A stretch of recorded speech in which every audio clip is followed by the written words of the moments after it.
could forgive the I don't ever slow up, no I don't take shit. I got no love for the fakeness. If you wanna play tough and wanna hate this, I'll always show up. I don't ever slow up, no I don't take shit. I got no love for the fakeness. If you wanna play tough and wanna hate this, I'll always show up and make a statement. I don't ever slow up, no I don't take shit. I got no love for the fakeness. If you wanna play tough and wanna hate this, I'll always show up and make a statement. Everything I do so instinctive and so passionate. Every word I move so descriptive like an adjective. I got a vendetta against people who patented being negative when you should be getting after it. I got facts over tracks, this and that. Spitting slow, spitting fast. I could roast, I could gas. Think I'm okay at last, but I don't know if that can erase all the past. And the pettiness, a reflection of the emptiness. Hilarious, you think you're worth my time, you're delirious. Mysterious, because you hide behind a fake exterior. Inferior, you know I'll always be a bit superior. Get off of me, this ain't no humble brag. I want you to hear words, you can say them back. I want you to feel free from the chains at last, and to believe in what you got, it was built to last, yeah. Now that I've been put through hell, I never got anyone's help. I had to do it all myself. I don't ever slow up, no I don't take shit. I got no love for the fakeness. If you wanna play tough and wanna hate this, I'll always show up and make a statement. I don't ever slow up, no I don't take shit. I got no love for the fakeness. If you wanna play tough and wanna hate this, I'll always show up and make a statement. Gonna learn the consequence of being incompetent. Mental health is confidence, dreams and some honestness. I'm not here to save the day, that's for you to take away. I could play a million mind games, but instead I say something not illogical, something that is topical. Rub it on and watch it.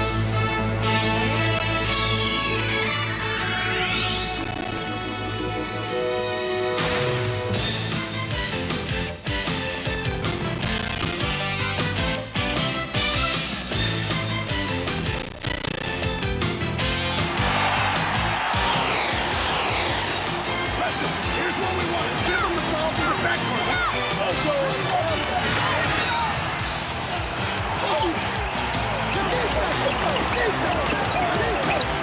Jordan. Oh, a spectacular move by Michael Jordan.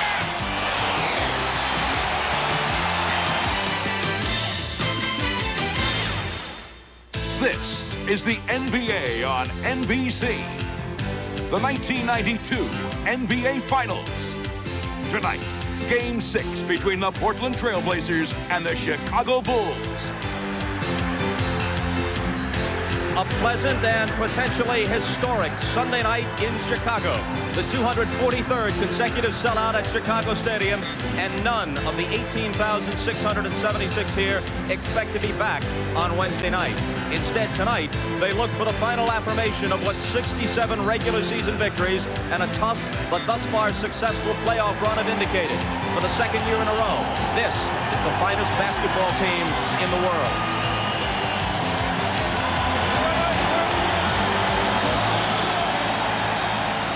Hi again, everyone. I'm Bob Costas. Welcome to Chicago Stadium for Game 6. This is the Larry O'Brien Trophy, named for the late NBA commissioner and emblematic of the league's championship. The Chicago Bulls get to keep it for another year with a victory tonight, or for that matter on Wednesday night, if Portland can force a Game 7. To deny them, the Trailblazers would have to accomplish one of the great turnarounds in basketball history. Because while they trail just 3 games to 2, the fact is, for the most part, the Blazers have been clearly outplayed. The Bulls have now held the lead 83% of the time in this series. And although Portland did manage to win 1 game at home, the Trailblazers, who had been 8-0 there against other playoff competition, held the lead, get this, just 7.5 of 144 minutes of basketball in Portland, and that's on their own floor. To win the title, they've got to turn it up several notches on the world champions court. It's possible, sure, but all signs are positive for Chicago, including Michael Jordan's condition. For more on that, we go courtside. Marv and Mike. Marvelous. All right, Bob, and the story on Michael Jordan, who concluded Game 5 on Friday night with an injured thigh and a twisted left ankle. He hurt the ankle when he fell into a photographer along the baseline on Friday night. This on the follow-through of his jump shot. Now, he has played through a number of injuries through the playoffs, and he told us moments ago that he is okay for tonight. Marv, the nagging injuries have been a problem, and stamina during the fourth quarter a point of concern. But the bottom line is Michael Jordan is having an incredible playoff series. Averaging over 36 points per game, he has moved into the fourth position of highest scoring average in a championship series. And as a result, is well on his way to winning a second straight Finals MVP.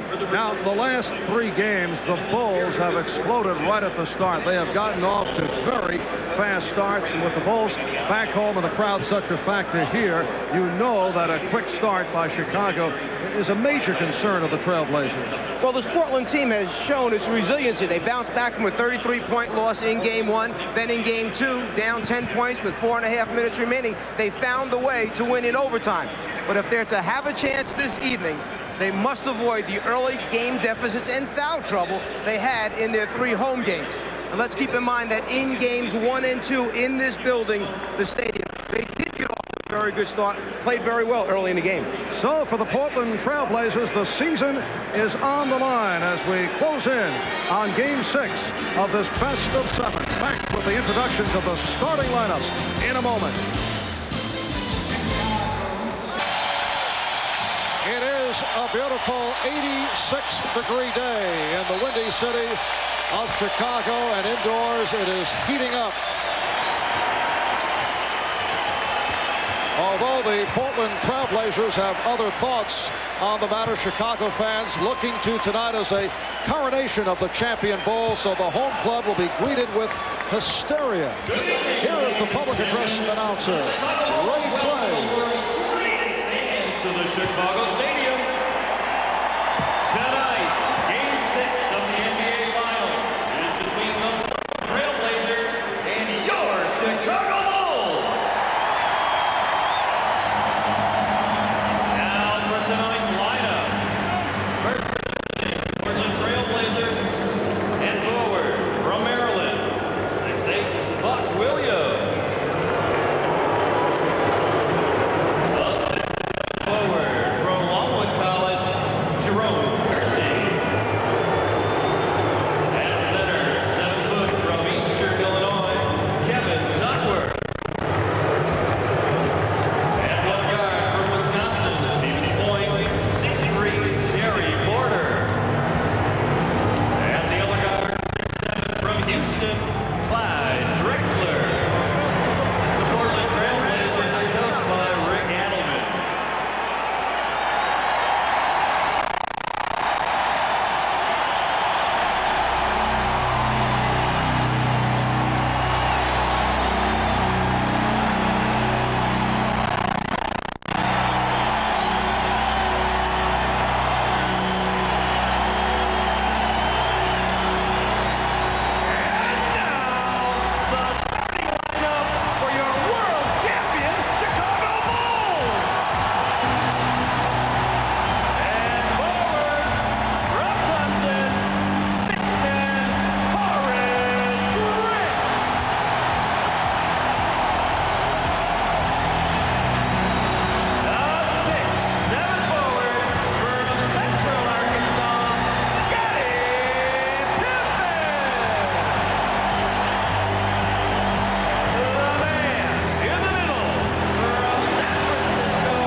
A stirring scene in Chicago during the introduction of the lineups. Now to a man who has made it back to the Midwest from his hometown of Portland after doing a nice job for the Chamber of Commerce. Here's Ahmad Rashad. Thanks, Bob. I also love Chicago. Now, you would think with all the pressure on the Portland Trailblazers that their locker room would be a little bit uptight. That was not the case. It was very loose.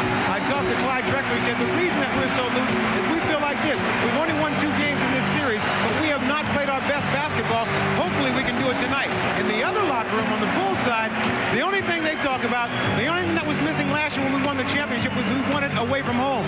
That will change. Not only will we win the championship here at home, we will also win it tonight.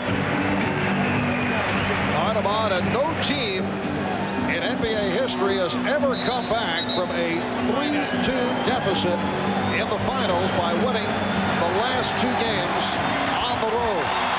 The trailing team has come back 5 times to win in 7 games, but never with 2 road victories.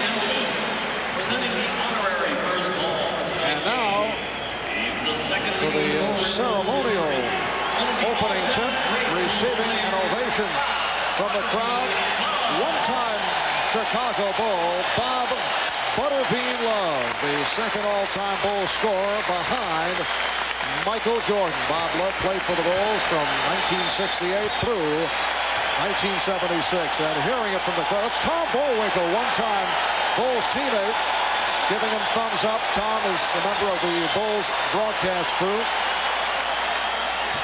The officials, Ed T. Rush, Mike Mathis, and Hugh Evans.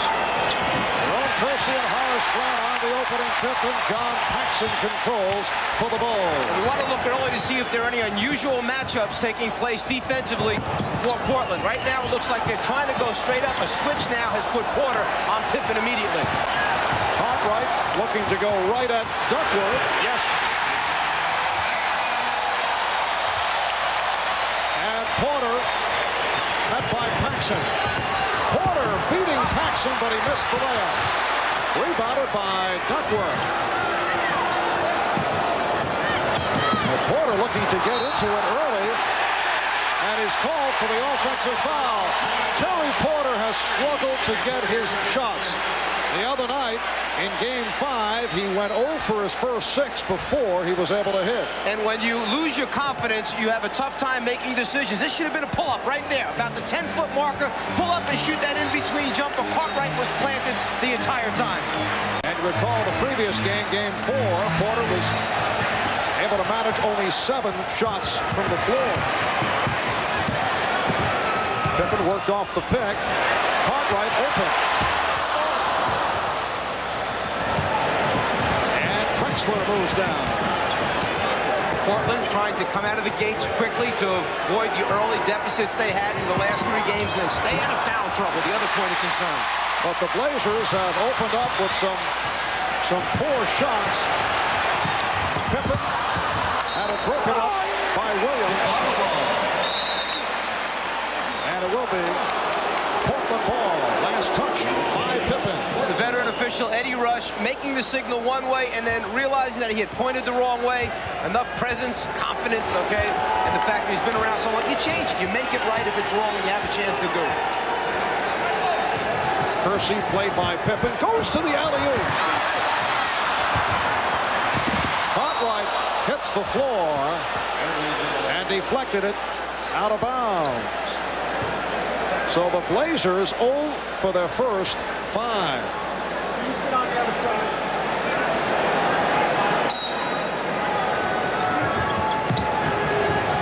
Oh, what a play by Pippen. And he was able to deflect it. No, apparently not. He stepped out before he deflected off Kersey, and Portland maintains possession. I think Mike Mathis is saying that Pippen was out of bounds when he touched the basketball, therefore the possession goes over to Portland. Out of bounds, on the line, possession Portland. There's Porter. Rebounded by Cartwright. So Terry Porter, in this opening minute and 45, has matched his shots attempted as Paxson was able to take the pass from Pippen, beat his man along the baseline for a 4-0 Chicago lead. Here's Porter. And Terry Porter has come out firing away. I started to say he had only 3 shots at the half on Friday night. That was his 4th attempt, although with the foul, he will go to the line. Horace Grant called for the personal. Obviously, you can see that Terry Porter has come out and himself tried to change his whole thing around, trying to get his team off to a quick start. He feels he cannot be the laid-back guard that just distributes right now. Someone needs to step forward. Problem could be if too many guys try to do it at the same time. They have to have the right blend and understanding of who's got it going and who doesn't. Over the first 3 rounds of the playoffs, Terry Porter was magnificent. He averaged 23 points. He shot 53%. Hit 34 of 65 from three-point land. He scored 30 or more 4 times over those first 3 rounds, but it's been a different story against the Bulls. You can see Portland extending its defense, trying to put the pressure out there. It's a straight matchup. Point guard against point guard, big guard against big guard, small forward, small forward. I think the key will be Kersey's ability to guard Pippen. That's their area of concern. Cartwright won't count. And Rush with the call against Duckworth.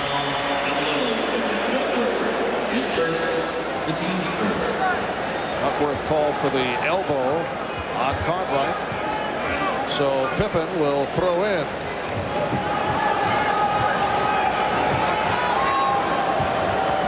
The Bulls 4 and the Blazers 2 were just underway. Scottie Pippen coming off a very strong performance on Friday night.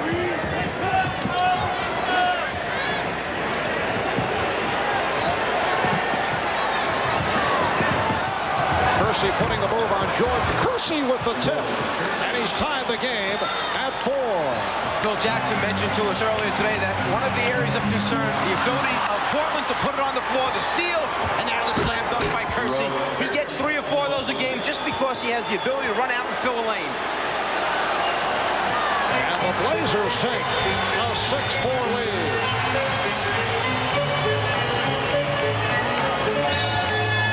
Portland came out intent on not allowing Chicago to get off to the blistering start. It's the extra effort and the athleticism of Kersey that enables him to, was it a bad shot off balance? Right, but then he corrects it by following it back up on the offensive boards. Portland foul was called on Buck Williams. Good defense by the combination of Kersey and Porter, but it's turned over by Kersey. It is a double dribble. As Jerome tried to bust out of the pack, after the deflection takes place, the good hands there by Porter gets a piece. Kersey comes up with the steal. Now, as he gets going, he takes it, picks it up, puts it right hand to left hand. You can't do that. Chicago scored the first 4 points. Portland the next 6. Here's Pippen, and he's tied the game at 6.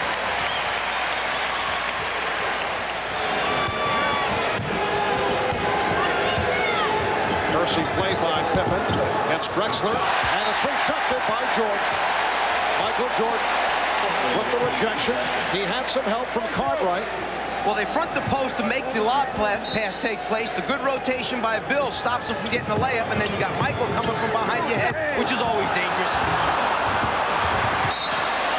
It will be Chicago ball.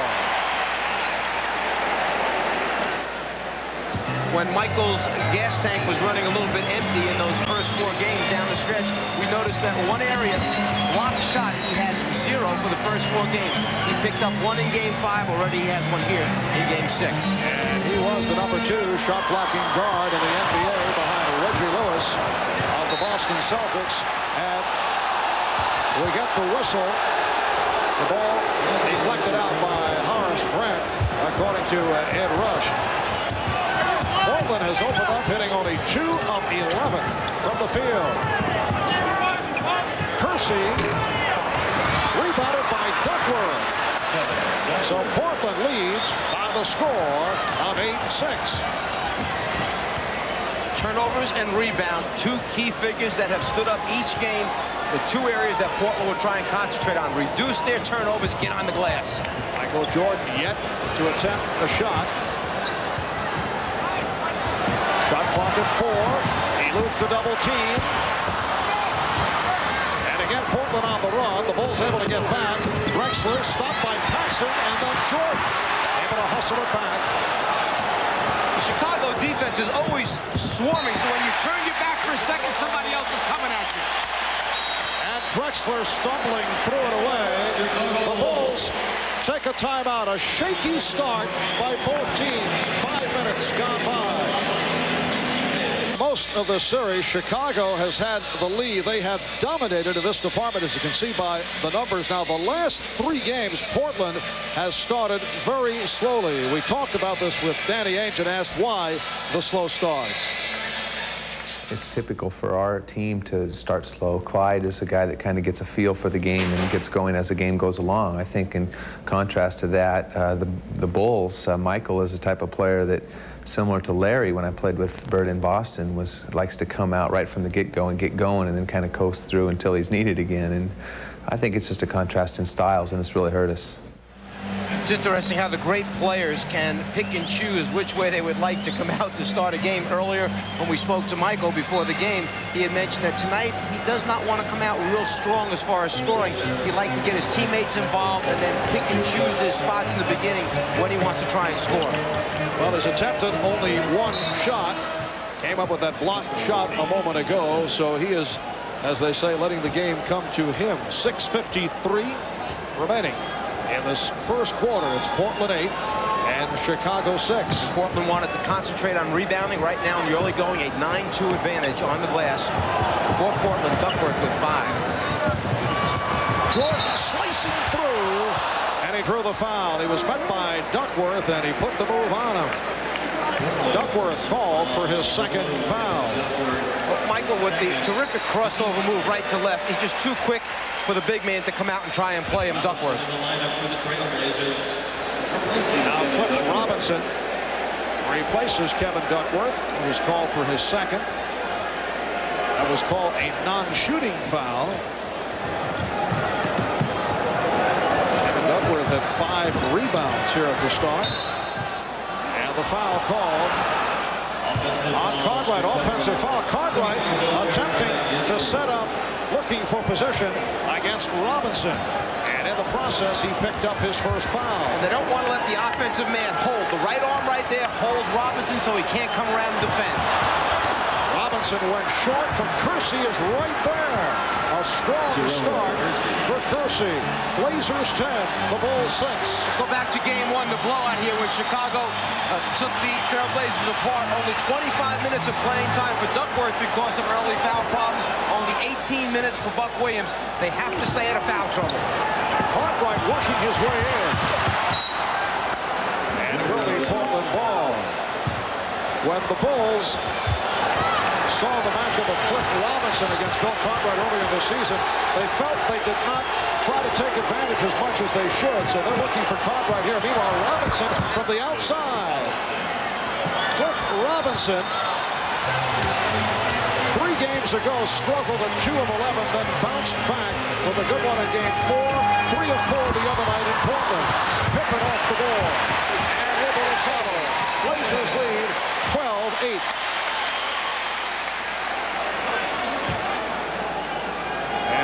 Looked like Scottie Pippen took a shot under the nose. And there's blood on his uniform. The officials are checking to see if there is an open wound, open cut. According to the NBA rule, they must stop the game. He must come out of the game. They must clean it up and then cover it before he's allowed to continue. Well, Pippen is saying no, he's all right.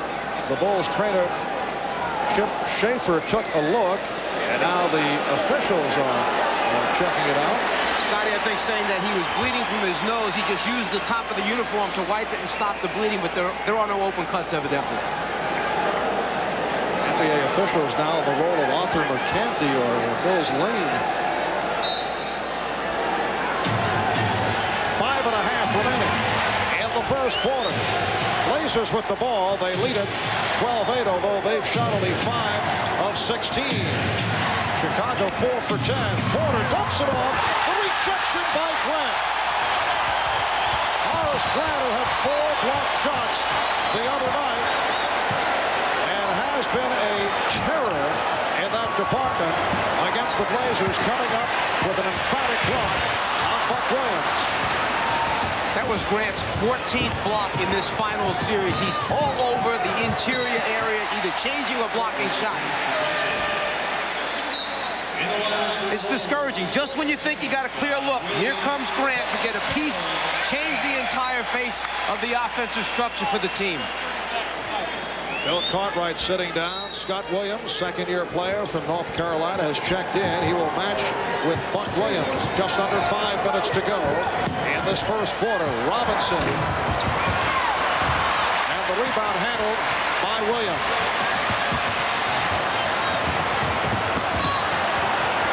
Paxson for 3.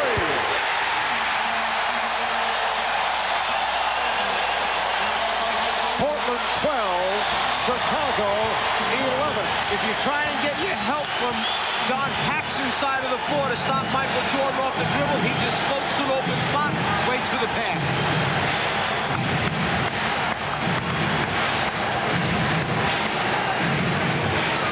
Shot clock at 3.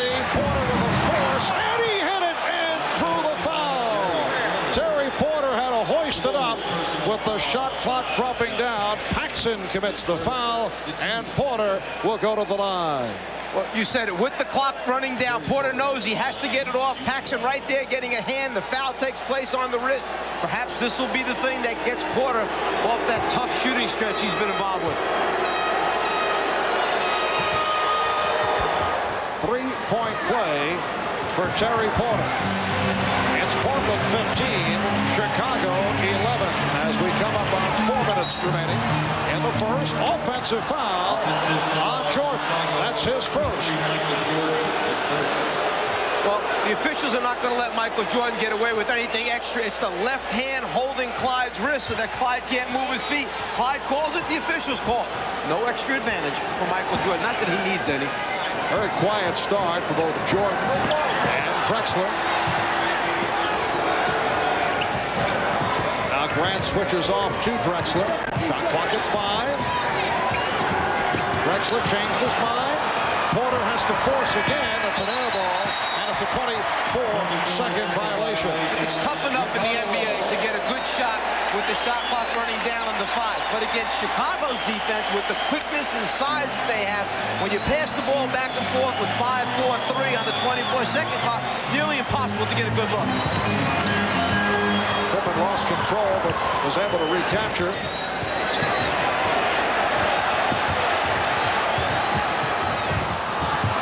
Here's Paxson on a quick release.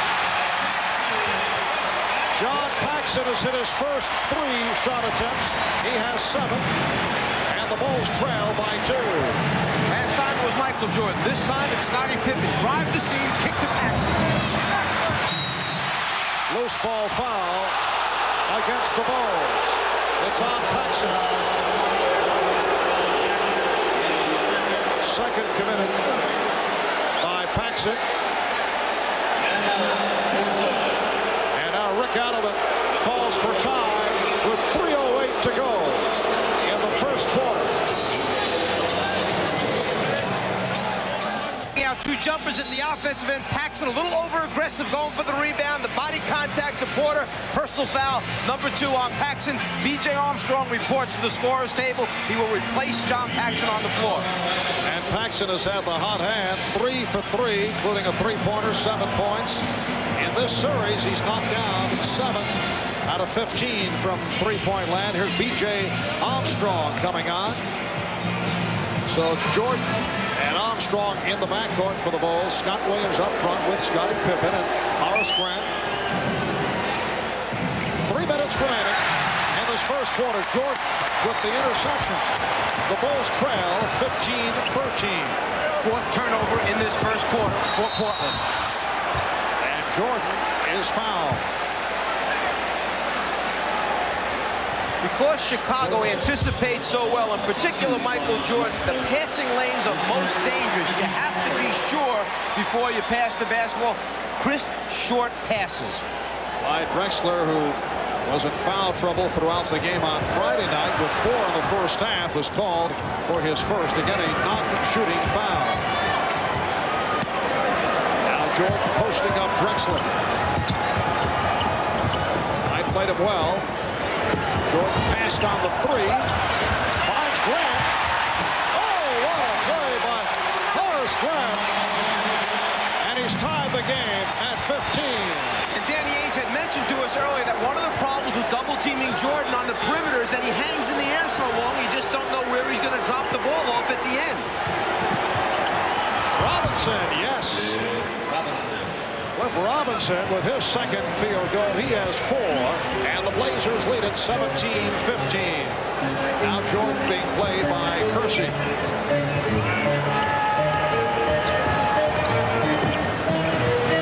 Armstrong. 2 minutes to play in the first quarter. Just under 2 minutes remaining in this opening quarter. Clyde Drexler throwing it away. He thought he had a teammate on the far side. The decision-making ability of Michael Jordan, when he gets in the air, he now has 3 defenders occupied. It's just a matter of picking out the right man. That time it was Grant. Danny Ainge has checked in. Grant from Armstrong. Bulls caught the Blazers relaxing. They did not get back. Chicago's team tests you mentally in all facets, every area. If you fall asleep on an inbounds pass, they'll try and get a quick one on you. If you're lazy on a pass, they'll intercept it by cutting in the passing lane. They make you execute and pay attention 48 minutes. Buck Williams called for the foul. And Grant to the line.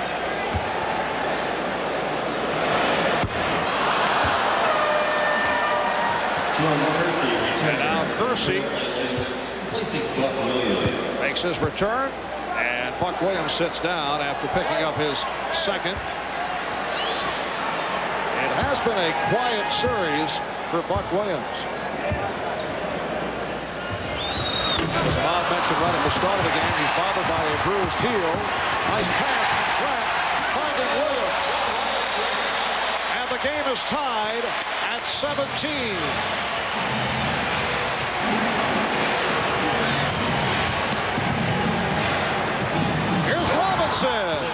Good setup from Porter. Blazers lead 19-17.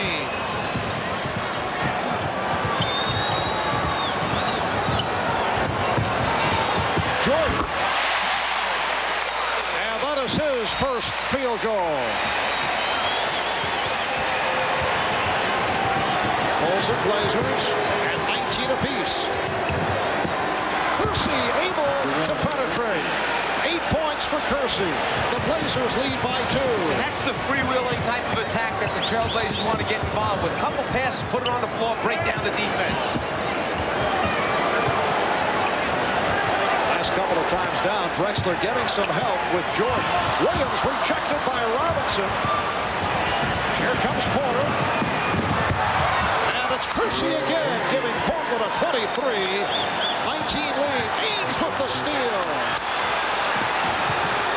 Kersey for Drexler. Rebound Kersey. Jerome Kersey with a magnificent first quarter. This is his style, and he has really hurt the Bulls. 6 of 11, 12 points. Blazers lead 25-19. 15 seconds to go in the first quarter.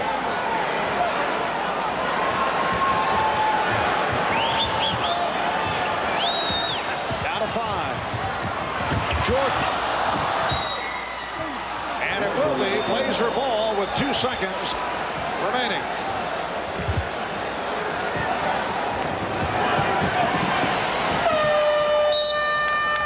That's the end of the first. A good spurt by the Trailblazers. And they lead the Bulls by the score of 25-19. Good defense will produce easy offense. The block shot that time by Robinson helps to trigger the fast break. Blazer basketball, get out, fill the lanes, and then the ability to convert at the end. Porter getting Kersey involved early in the game, and then turning the tables around, paying attention to some sloppy play. The steal takes place on the inbounds pass. Danny Ainge heads up at all times. Don't get careless. The Trailblazers make it pay at their end of the floor again. The transition game. So big quarter for Jerome Kersey, leading the way with 12 of the 25. After one in Chicago, Portland with a 25-19 lead. Jerome Kersey, for the most part, has been outplayed in the series by Scottie Pippen, but he's come on the last 2 games. He was a key to the victory in Game 4, played well in Game 5 on Friday night, and here in the first quarter, 6 of 11, 12 points, and 5 rebounds. The reason that it's so important is because they are relying on Kersey to play Pippen defensively and keep pressure on him. Pippen leads the Chicago team in assists. The offense runs through him. So if they can keep pressure on him, obviously it will affect their offensive efficiency. If you get him pumped up at the offensive end, maybe he'll work hard at the defensive end. Shot clock down to 3. Drexler for 3. Oh, he got the roll. Clyde Drexler has come out with a different personality here in the first half. He's looking to give up the ball. Perhaps the thought that the shot selection was not wonderful in Game 5, and whether it's the coaching staff or Clyde himself, but you can see he has started the game differently. Shot clock at 3. And Michael Jordan drills it home for his second field goal. He has 4. Blazers lead 28-21. I think that's the way Clyde wants to play, Michael. Challenge him a little bit, but back off so you don't get beat with that first quick long step. Make him make some jump shots before you come out and really get up tight on him. Oh, pretty pass off the dribble by Robinson. Cliff Robinson with a good start. Blazers lead by 9. So that stat earlier, the Chicago Bulls during the course of this series have led for 78% of the minutes played coming into tonight. Jordan rebounded by Cartwright, had it knocked away, and the Blazers are back on it. Well, in the first quarter, Portland trailed for only 2 minutes of the 12. Here's Drexler passing the 3. Drexler on the tip.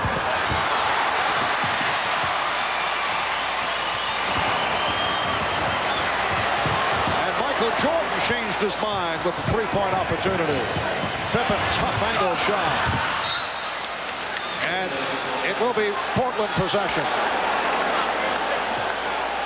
Clyde Drexler with the 3 gets the real good roll. This thing grabs the rim, finds a way to get back in again. He'll take it anyway. Just so long as Clyde knocks him out, it will open things up on the interior for this Portland team. Drexler getting inside. Easy opportunity for Drexler, who now is 2 of 8. Well, he's had 2 layups the last 2 times down. Once he puts them in, things will work out. Pippen drawing the double team momentarily. Shot clock at 5. Down to 1. Pippen. It's a 24-second violation. Portland should feel real good about itself right now defensively. They're denying, they're moving their feet, they're getting good help, not getting beat off the dribble. Timeout taken by Phil Jackson. Welcome back to Chicago, where the Blazers lead by 9. Early in the second quarter, there's Phil Jackson in his 3rd year as coach of the Bulls. Led them to a title last season. I asked Phil what are the major differences between gunning for the NBA championship this year as opposed to a year ago. Well, last year was it was a honeymoon. It was everything was successful. We tried a lot of things that were unique and special, and they just seemed to all work. It was a kiss of the beloved almost. This year's has been odyssey. It's been a journey filled with travail and pitfalls and carping and little things that are going on, and it's been tough. It's been a real hard road. Yes, it has been a very difficult run for the defending champions through the playoffs. Extended to 7 by the Knicks, 6 by the Cavaliers. Kersey with the intended pass to Williams. And the ball goes back to Chicago. So Buck Williams back on the floor. He's playing with 2 fouls. He's matched with Horace Grant. 3 minutes in. Second quarter. The Blazers lead by 9. Michael Jordan sitting down. So Scottie Pippen running the club is able to hit on his 3rd field goal. He has 6. And it's Portland 30, Chicago 23. Bobby Hansen replacing Michael Jordan.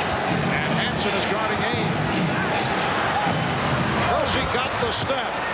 He has 14 points. Jerome Kersey in his 8th season out of Longwood College in Virginia. He's become one of the most physical, explosive, small forwards in the NBA. And Hugh Evans with the call. It's a pushing foul on Danny Ainge. With Chicago going over the top, Pippen winds up high side. It gives Kersey a chance to put it on the floor baseline and then splits the next defender rotating over. Kersey, another successful example of Portland going after the terrific athletes, even if they're raw. And Kersey has certainly come a long way from Longwood College in Virginia. Pippen for three.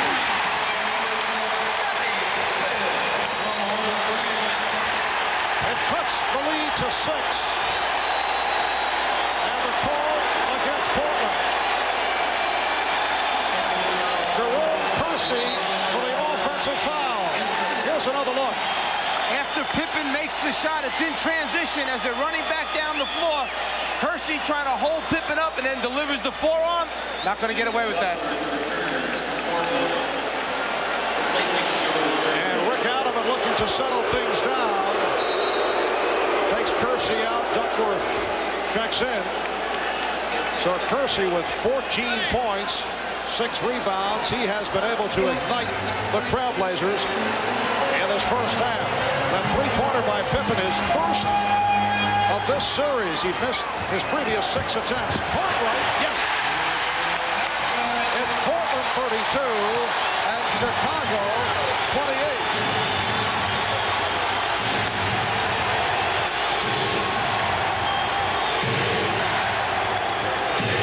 Duckworth operating at the high post. Fan of defense from the crowd. And the offensive foul on Duckworth. He got entangled with Hansen and is called for his third. I'm not so sure this isn't a pretty good acting job by Hansen. You're talking about a guy that's close to 300 pounds. When he's backing up, it's only natural you're going to fall down. The Blazers want to talk it over. They call for time. Jerome Kersey was on a roll. He had scored 14 points, but then he committed a personal foul. As he came out, he questioned, why are you taking me out? Rick Adelman said it's 3 fouls. Personal fouls are a problem. We got to get you out. Then when Rick checked back with his bench and they checked their stats, they realized that Kersey actually had only 1 personal foul. And looking up at the scoreboard, there was misinformation up there. Adelman read it the wrong way. Kersey was taken out of the game. As we come back to play now, Kersey's on the floor. Yes, Jerome Kersey with only 1 foul. My thought was that perhaps he was taking him out to settle him down, but he thought he had 3 fouls on him. So Kersey, as you say, is back.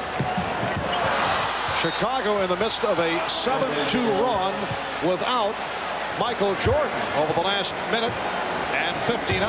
You know, going back to that situation, it probably was a good move that he came out of the game. Get him relaxed, settle back down again after that foul that he had picked up on Pippen with the elbow. Now Drexler being guarded by Hansen. Kersey met on a switch. Drexler. Loose ball foul. Called on the Bulls. Let's go over to Ahmad. All right, Mike and Marv. Part of that confusion was that Mike Sheminsky, the trainer, was not keeping a correct count of how many fouls that Kersey had. Rick Adelman extremely upset at Sheminsky. All right, and here comes Michael Jordan for Bobby Hansen, who committed that foul. 6:40 remaining in the first half. With the czar of the telestrator, Mike Fratello, and Ahmad Rashad. Drexler, he was pushed. The problem with the Portland offense at times is that with their passing game motion offense, it becomes very congested. The spacing is not good. As a result, you try and make passes in close quarters. Too many bodies. You have 6, 8 bodies all in the paint area there. It makes it tough to see, deliver, and catch, and then convert at the end. Drexler to the line. He was pushed by Grant.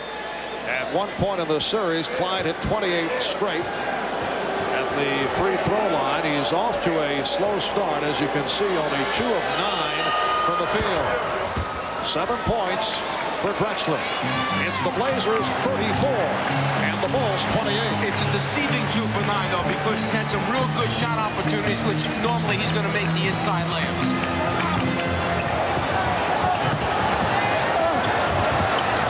And Cartwright's pass picked off by Robinson. That's the pressure defense, the hands. The second time we've seen it pay off. Robinson, earlier Porter with the good hands, caused the turnover.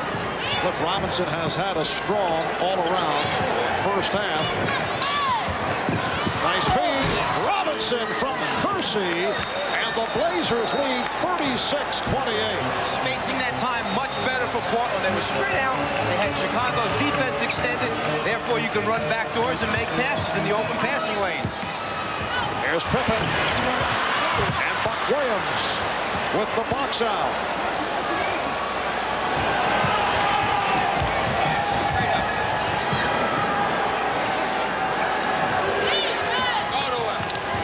Here's Porter for Robinson. Drexler passed on the 3. And it's rebounded by Jordan. Picked off by Porter. 2-on-1. Jordan back. Drexler goes right at him.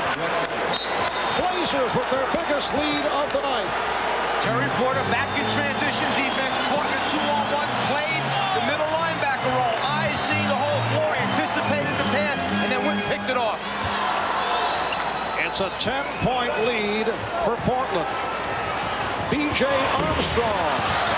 And it's swept by Clyde Drexler. Porter stumbling, but able to get it to Kersey. Drexler around Cartwright. Once again, it's Drexler on the drive. Blazers lead 40-28. And the Bulls calling for time. Couldn't get the timeout. The ball was knocked out of the hands of Armstrong, and last touch by Armstrong as the Bulls were trying to indicate the timeout, and they may have relaxed for an instant. It will be Portland ball when we come back following the timeout. And Porter caught 2-on-1. Caught right behind him. Pippen trying to fill the left lane. Comes up with the steal and then lets Drexler be the decision maker. Makes a nice decision. Clyde goes by Cartwright. He knows there's a mismatch there. And then Jordan try and get there a little bit too late. Bob Costas back at Chicago Stadium. Now coming up on the Prudential Halftime Report, we'll be joined live by 2 of the NBA's best coaches, the Knicks' Pat Riley and the Nets' new man, Chuck Daly. Both have a first-hand knowledge of what Phil Jackson is trying to do this evening, win back-to-back NBA titles for the Bulls. Riley, of course, did it with the Lakers in '87 and '88, and Chuck Daly's Pistons turned the trick the next 2 years. We'll get their thoughts coming up in just a few minutes on the Prudential Halftime Report. By the way, this happens to be Flag Day, Marvin Mike, but if the Bulls are going to grab the banner tonight, they'll have to kick it in gear down by 12. Let's go back down courtside. All right, Bob. And Portland with that 12-point lead, and just before the timeout was indicated, B.J. Armstrong forced into the turnover. Good pressure by Cliff Robinson. Was last touched by Armstrong. And John Paxson had been up at the table ready to report in. He was on his way back because he knew Phil Jackson had signaled for the timeout. Chicago, with Jordan sitting down getting a rest, outscored Portland 7-2. And one of those oddities with Michael back on the floor, Portland has unleashed 8 straight points, making 10 in a row. Yes, and it counts. Buck Williams with a strong drive, fouled by Scott Williams, and Buck will go to the line. You don't associate Buck Williams and putting the ball on the floor from the top of the circle, taking it to the basket, but he had the step, put it down with his left hand. Good concentration and conversion. Buck Williams on the line for the first time.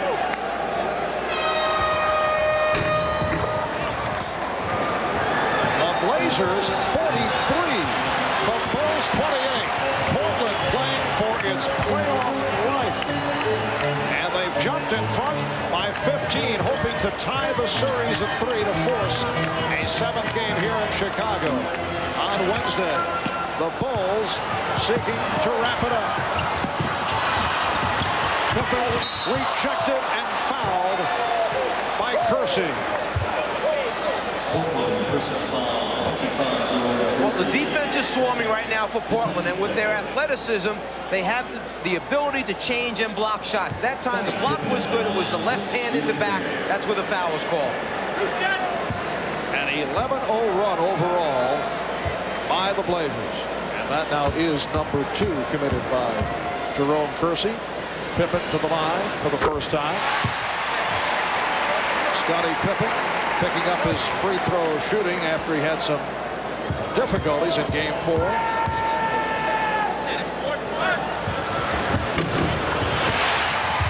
So the Blazers lead it by the score of 43-30. 3:45 remaining. First half, and Ainge lost it. What you want to do is try and have the guy bring the ball to the floor against who you feel is the weakest defender, the guy least likely to put pressure on the ball. They felt that the matchup of Paxson on Ainge, that would be the best way. Bring it up with Danny Ainge, take some pressure off the other guys. Didn't work out that way. Well, trying to get the Bulls back into it. Jordan drew the foul. It's a chant we have not heard during the playoffs. Let's go Bulls from this capacity crowd at Chicago Stadium. Michael Jordan to the line for the first time. Michael coming into tonight's game with an injured thigh and a twisted left ankle, although he told us prior to the game that he's all right. He has played through a host of injuries right through the playoffs. Here's Terry Porter coming back. And he replaces Cliff Robinson, who had an excellent first half. Cliff Robinson, not only his ability to score the basketball, but he is a highly skilled player. He passes, he finds open people, blocks shots at the defensive end, gives you a little bit of everything, and then flexibility as far as where you want to play him. Big forward, small forward, even the center spot at times. Robinson 4 of 6, 8 points. Portland 43. Chicago 32. Chicago now extending its defense with their trapping defense. Grant up on the ball. Portland wants to attack this for scores if it can. Porter giving the 3. Terry Porter with the 3-pointer. Portland so successful during the course of the regular season and the earlier rounds of the playoffs from three-point land, but they have had a horrendous time of it in this series. Today, though, they've hit 2 of 3 from downtown. Michael Jordan has 8 points, and the Blazers now lead 46-34. Prior to today's game, they were 8 for 45 in this series, just over 17% from the three-point line. Drexler trying to save it. Jordan able to recapture.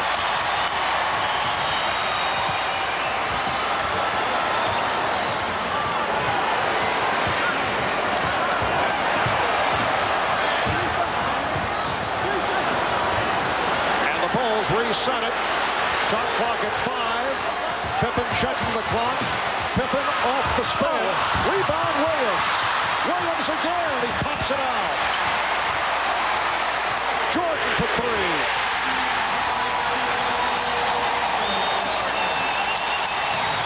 You're not going to believe this when I tell you, but he really didn't shoot that one well. It wasn't the kind of look that he wanted. It was more of a line drive type shot than his normal arc from behind the three-point line.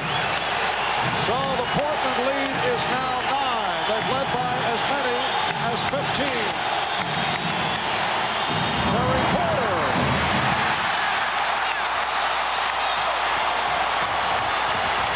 You have to use your timeouts wisely in this building against Chicago. Don't let them get on a roll. Keep the crowd out of it if you can. Drexler knocking it away. Shot clock at 9. Jordan. Scott Williams, and he's called for a timeout.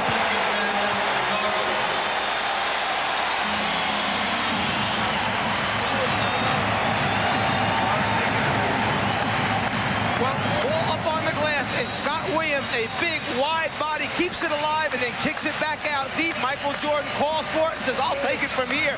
Shoots a line drive 3, knocks it out at the bottom. And again, the big, wide body on the glass with the good hands, giving Chicago second chance opportunities. Surrounded that time, he decided to utilize the 20-second timeout and save what could have been an errant pass. 5 rebounds for Scott Williams, 3 from the offensive glass.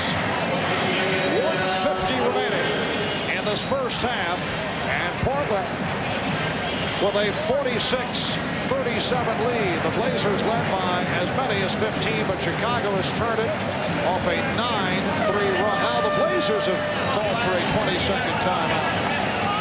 This might be a good opportunity to take Porter and put him outside on Michael Jordan. Jordan's gone by Drexler the last couple of times off the dribble. Perhaps Clyde a little bit fatigued right now. Take Clyde, put him down against Pippen, who's not as quick off the dribble as Jordan. Play Porter on Jordan, play Drexler on Pippen to change the matchup, give a guy a chance to catch his breath. You mentioned right at the start that Michael Jordan is having one of the remarkable playoff series of all time. Clyde Drexler has had his ups and downs, although he's averaged 25 a game. But the stats can be deceiving. For example, back in Game 5, he did score 30 points, but he did not shoot well, and his shot selection also certainly could be questioned. Scottie Pippen, rebounded by Clyde Drexler. Drexler, though, has sparked his Blazers the last couple of minutes now from three-point range. Rebounded by Grant. 3-on-2. It's Pippen kicking it out to Paxson. Rebounded by Pippen. Now Jordan for three. Yes!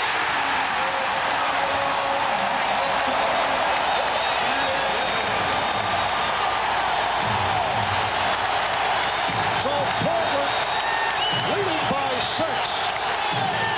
The Bulls in the midst of a spurt. Terry Porter able to answer. Looks like the stroke has returned for Porter.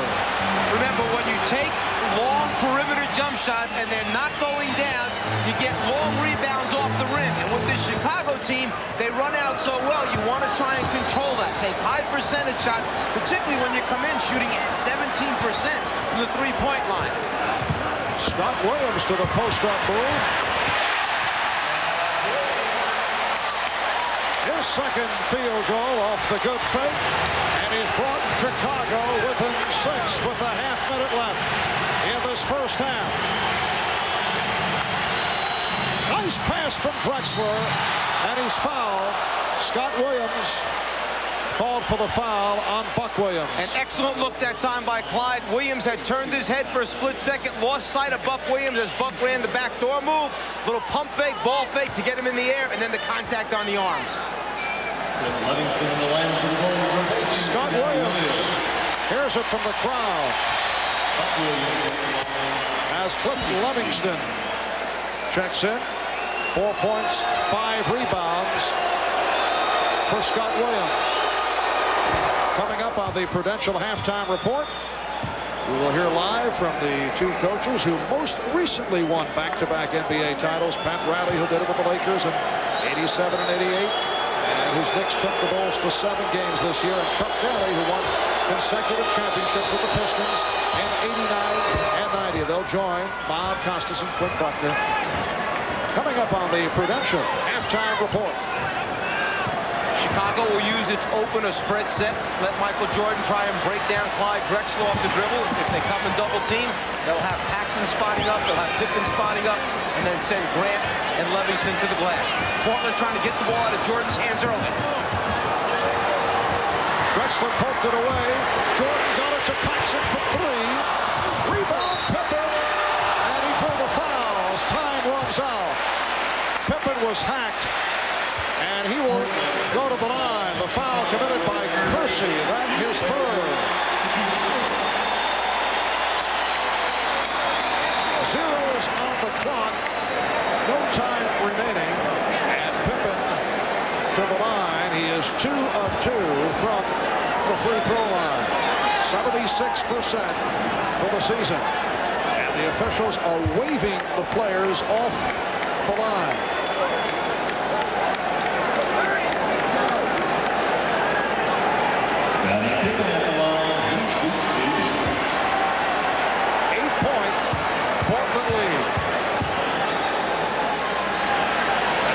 Say it is tougher to shoot the free throws without players lined up. You feel lonely. You're out there by yourself.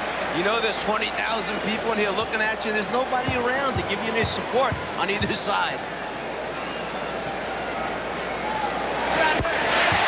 Scottie Pippen hits the free throws, so the Blazers by 6 at halftime. Clyde Drexler did not shoot well, 4 of 13 for his 11 points. Michael Jordan coming on late in the second quarter, finished at 5 of 10 for his 14. Bob and Quinn coming up. They'll be shouting with Pat Riley and Chuck Daly. It's Portland with the lead at the half. We'll be back in a moment. Halftime at Chicago Stadium, and if there is to be a celebration here tonight, it will not be easy. The Blazers surprising the Bulls 50-44, although they did lead by 15 at one point, and Chicago closed the half on a 16-7 run to get to within 6. Welcome to the Prudential Halftime Report.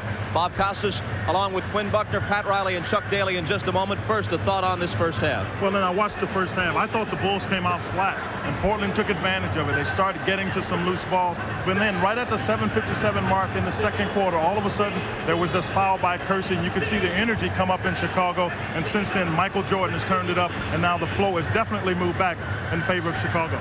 But no matter what, no matter the outcome, the Blazers have not come here to simply hand it over. They've come here to show that they'll make the Bulls work for it. Well, I think this is one of the best positions the Blazers can be in, and when you think about this, they don't have anything to lose by laying it on the line. So they came and they played their hearts out in the first half. The question is, can they get enough out of themselves in the second half? Okay, the NBA went 19 years without a team repeating as champions. From the 1969 Celtics, Bill Russell's last year, to the 1988 Los Angeles Lakers. After the Lakers repeated, Detroit stepped in and won back-to-back titles in 89 and 90.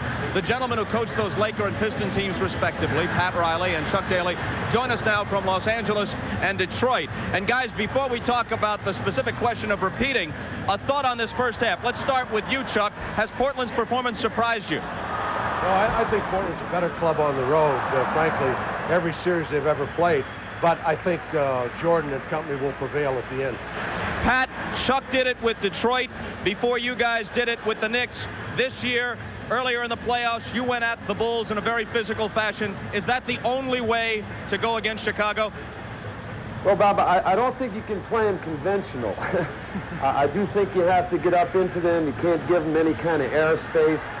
You really want to have them put the ball on the floor and take it into the gut of the defense where you can get some help. So you have to play a physical game with them as much as you can. Otherwise, they'll just tear you apart.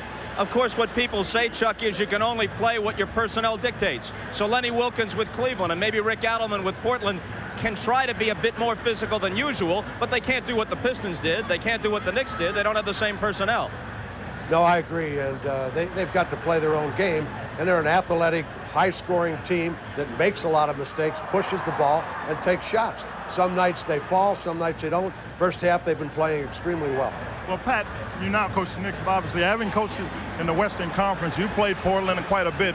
What would you do if you're Portland playing against Chicago with the staff that they have? Well, I can't hear you real well, but I think what would we do if we would play Chicago? Knowing Portland as you do, having played against them, what would you do if you had the Portland team going against Chicago here at home today? Well, I think the way they came out in this game, if they continue to get up into them and not give them any comfort shots, don't allow Paxson to roam for any kind of threes that sort of give them some kind of relief, make them earn every single shot so they can't come back on them. I think they're going to have a great shot to win today, but if they soften up on them at all, anywhere along the way, and don't touch them on and out to the three-point line, then they're going to have a difficult time in the second half. They got to contest every single shot.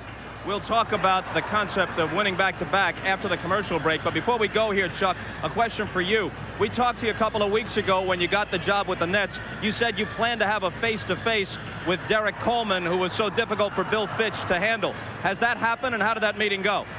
Yeah, I met with both he and Terry Mills along with David Bing right here in this restaurant and had a nice session. I think the kid wants to win. I think he's bright. I think he really has some talent, so I'm looking forward to coaching both of them.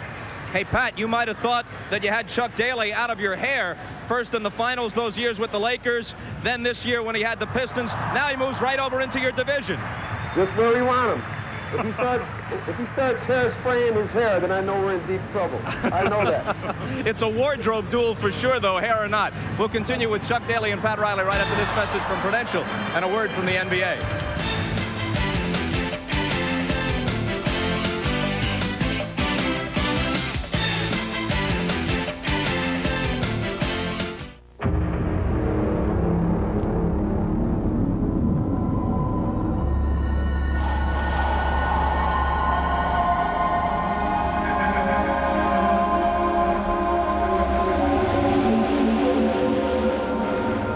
In a world of sweeping changes, there is one certainty: the financial strength of the Rock. The Prudential Rock Solid. Aaron! Ah! Got it! Ah! Come on! That boy, fight me! Ah! Whoa! Outside jumpers! Uh-oh! Yes! Game point. Better get tough. Oh! Nice shot. Attaboy, get the ball. Great game. You're getting better all the time.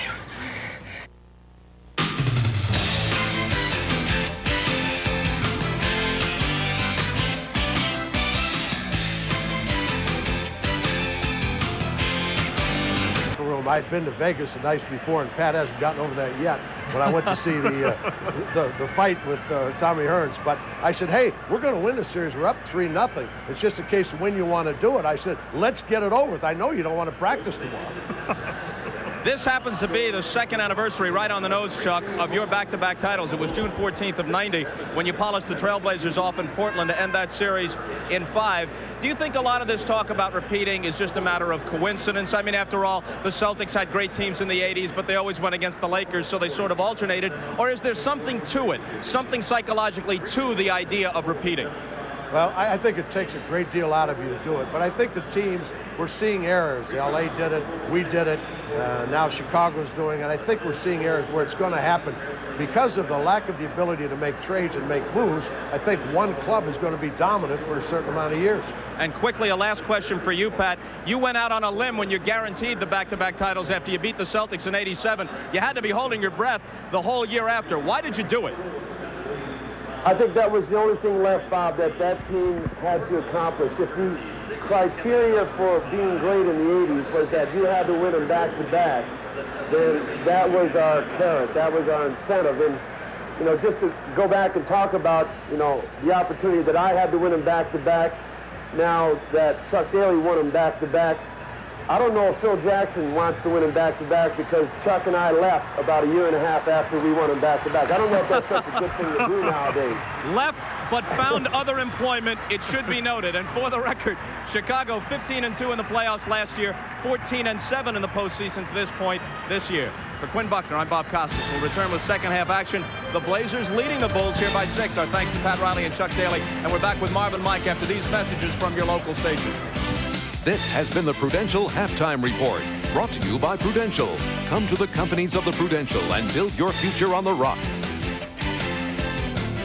Back at Chicago Stadium, the Blazers lead the Bulls by the score of 50-44. Now, all year long on our NBA telecast, we have brought you Miller Genuine Draft, Genuine Moments. Well, tonight, the Czar and I have personalized those moments.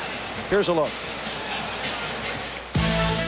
Miller Genuine Draft presents Genuine Moments of the NBA Finals. It is a vision etched.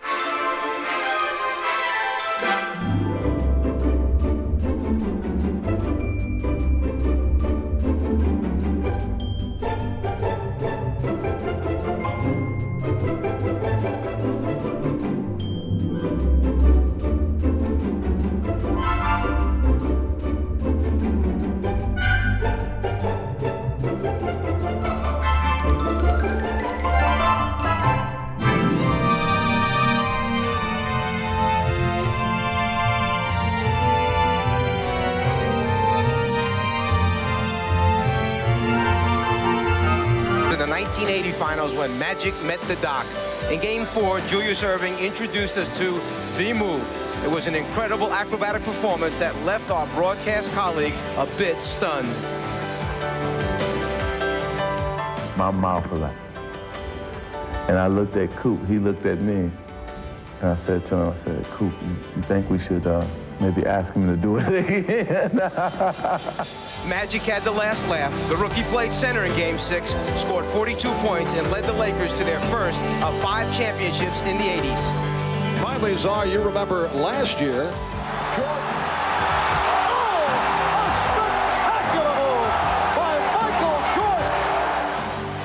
It was a classic case of air defying gravity. I think that's got to be the most incredible shot I've ever seen. I mean, the hang time on that, I give that a 10.10. Looking back at some of the major moments in NBA Finals history.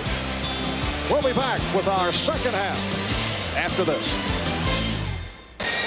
Portland led at one point by as many as 15. Chicago ended the second quarter with a 16-7 run. It's a 6-point lead.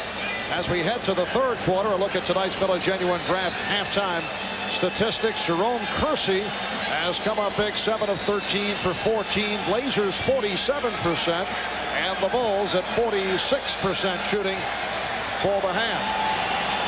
Cliff Robinson coming off the bench for Portland supplied a number of things, not only scoring on 4 of 6 from the field, but he added his passing ability, found open teammates, and then a big block shot, which led to a fast break score. Leading scores in the first half. Portland getting more balanced tonight. 14 for Kersey, Drexler with 11, Porter with 10. Michael Jordan did not look to get into it until the second quarter. Had only 2 points in the first quarter. 5 for 10 for the half for 14. Pippen 4 of 10 for his 13-point shot. Paxson hitting the outside shot, 3 of 5, including 1 from 3-point range for 7 points. Game 6 of the best of 7. The Bulls hoping to wrap it to win a second consecutive NBA championship. Portland looking to tie the series, extending to a Game 7 on Wednesday. The Blazers, though, have had all kinds of difficulties in the third quarter in this series. And they've discussed it, they've talked about it, coming out in the beginning and having a good start. Well, they did that this evening. Now, the third quarter remains to be seen, but this has been a big problem area for them, controlling the third quarter, scoring points in particular.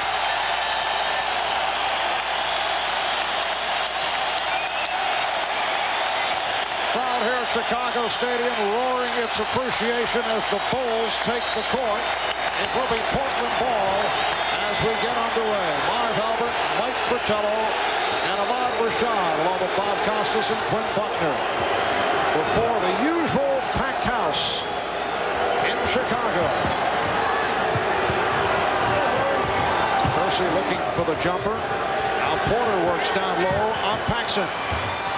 The pass not handled by Buck Williams. That's the second time that a quick pass has gone through the hands of Buck Williams. Either Buck's got to get those hands up and be ready, anticipating, or got to stop trying to throw him those, thread the needle type passes. Paxson and Jordan at the guards. Grant, Pippen, Cartwright up front. Drexler jumping out for the steal. Drexler in the open floor, finding Kersey. The crowd looking for an offensive foul as Paxson took a shot and a timeout called by Phil Jackson. Terry Porter doesn't even realize that there is a ball bouncing behind him after the deflection takes place. Clyde gambles and goes around baseline side. Terry turns just at the right moment. And here is where Chicago wants an offensive foul call, but the officials let it go. Kersey converts. The defensive pressure and steals at the end of the first half, 5-2 in favor of the Trailblazers. They know if they pick up their steals, it's going to let them get out in the transition game, which is their strength. So Portland leads 52-44.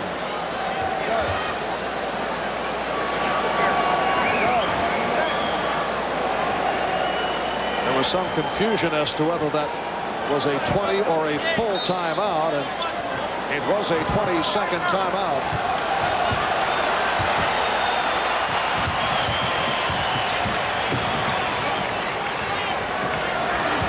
Pippen being played by Kersey. Pippen for the three-pointer. And it's rebounded by Buck Williams. Gets it down to Kersey. Kersey on the follow. And it will be Chicago ball. Is that the fourth layup this game that Portland has had right at the rim, and just they haven't been able to convert? And credit Chicago also for hustling back and not conceding the score. Minute and a half gone by in the third. Cartwright lost it off his foot.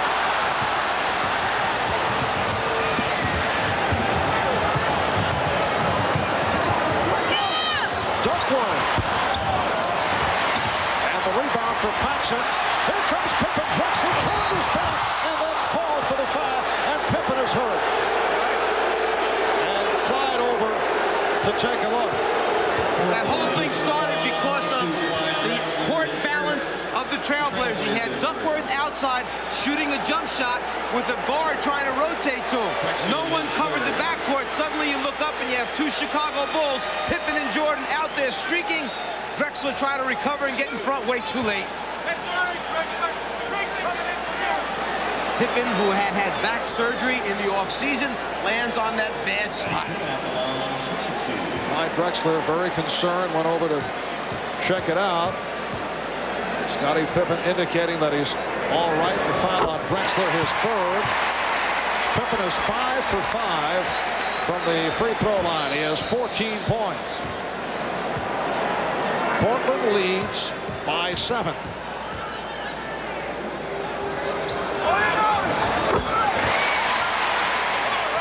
The Blazers 52. The Bulls 46.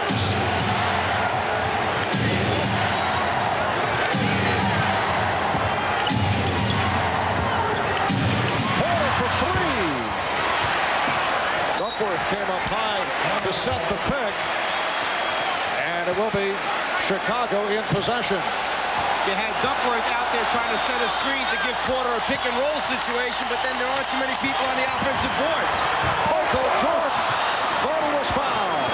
Blazers 3-on-2. Oh, what a ball fake by Drexler, and now he's fouled by Pippen. I think that Scottie Pippen remembered who had committed the foul at the other end of the floor. Pippen chasing him down, going to make sure that he just gets enough of him to send the message back. The numbers, they're out early. The pitch ahead pass by Porter. Pippen not conceding anything easy. Drexler has hit 3 of 3 from the line. He has 12 points.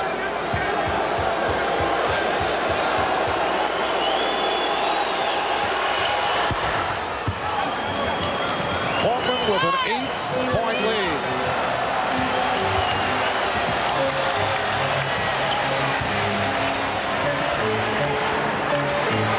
Drexler now guarding Michael Jordan with 3 fouls on him. Jordan rebounded by Williams.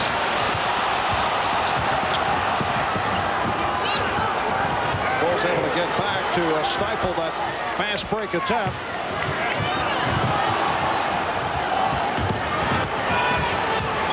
Here's Porter. Yes. Terry Porter with 12. Blazers lead 56 to 46. You're going to have people step up and make big baskets to stop the Chicago runs, because you know that when they get on those streaks, they're most dangerous. And Paxson was stripped. Duckworth gets it down to Porter. So Portland leads by 12, and Phil Jackson calls for a timeout. From the beginning of the game, you could see that Terry Porter wanted to take charge. He wanted to be the guy to take some of the pressure off of Clyde Drexler. He does it here off the dribble and changes hands and winds up shooting it lefty in Michael's face. And then after the steal, Porter's gone down the floor.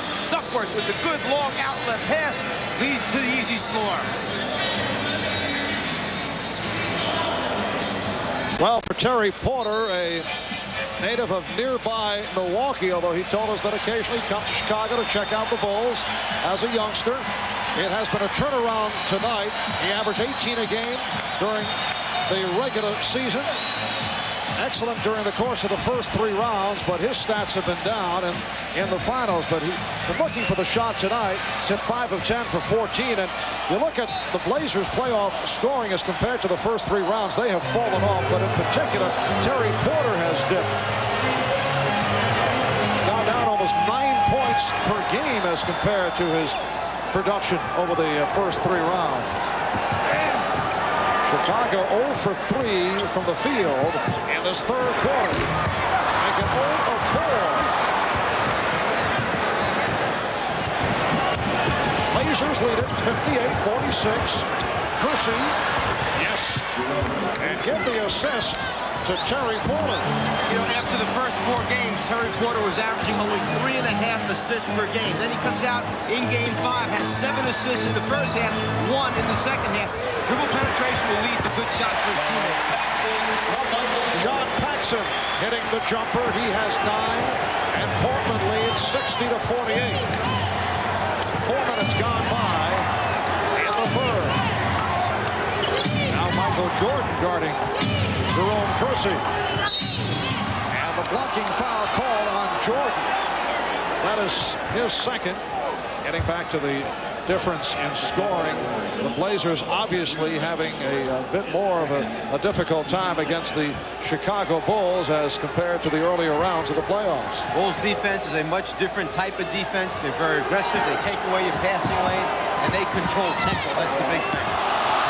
Duckworth swinging inside. The Chicago crowd looking for the offensive foul call and looking for a foul on Kersey. But a very strong defensive effort by the Trailblazers. Paxson, same spot.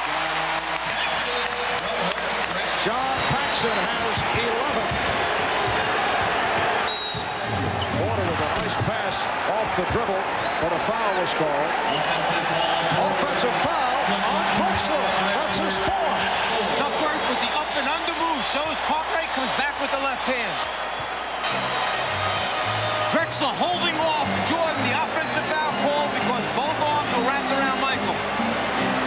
Well, a critical call against the Blazers.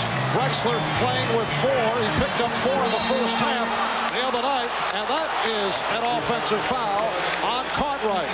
And there's some decision-making to be made by Adelman. First, a look at the 2 big bodies down low inside.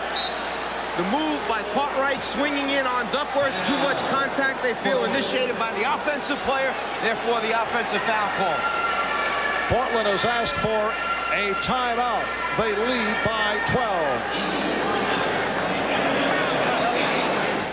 A moment ago, Clyde Drexler was called for the offensive foul for holding Michael Jordan, not allowing Jordan to run around. A close look shows you that the wrist right there is where he grabs and holds on. And earlier, the same call against Jordan. He held Drexler's wrist. They don't allow that. Good call. Now, as Cartwright turns in, smashing Duckworth's nose, the big fella in there with little gauze, and you called it earlier, they need some of those trainers to come in and do some work here. Well, that was a referee I was referring to. Boxing referee. Portland by 12. 6:45 remaining in this third quarter. And the Blazers turn it over. Stacey King has checked in for the first time. So King is up front, along with Grant, Pippen, Jordan, and Paxson in the backcourt.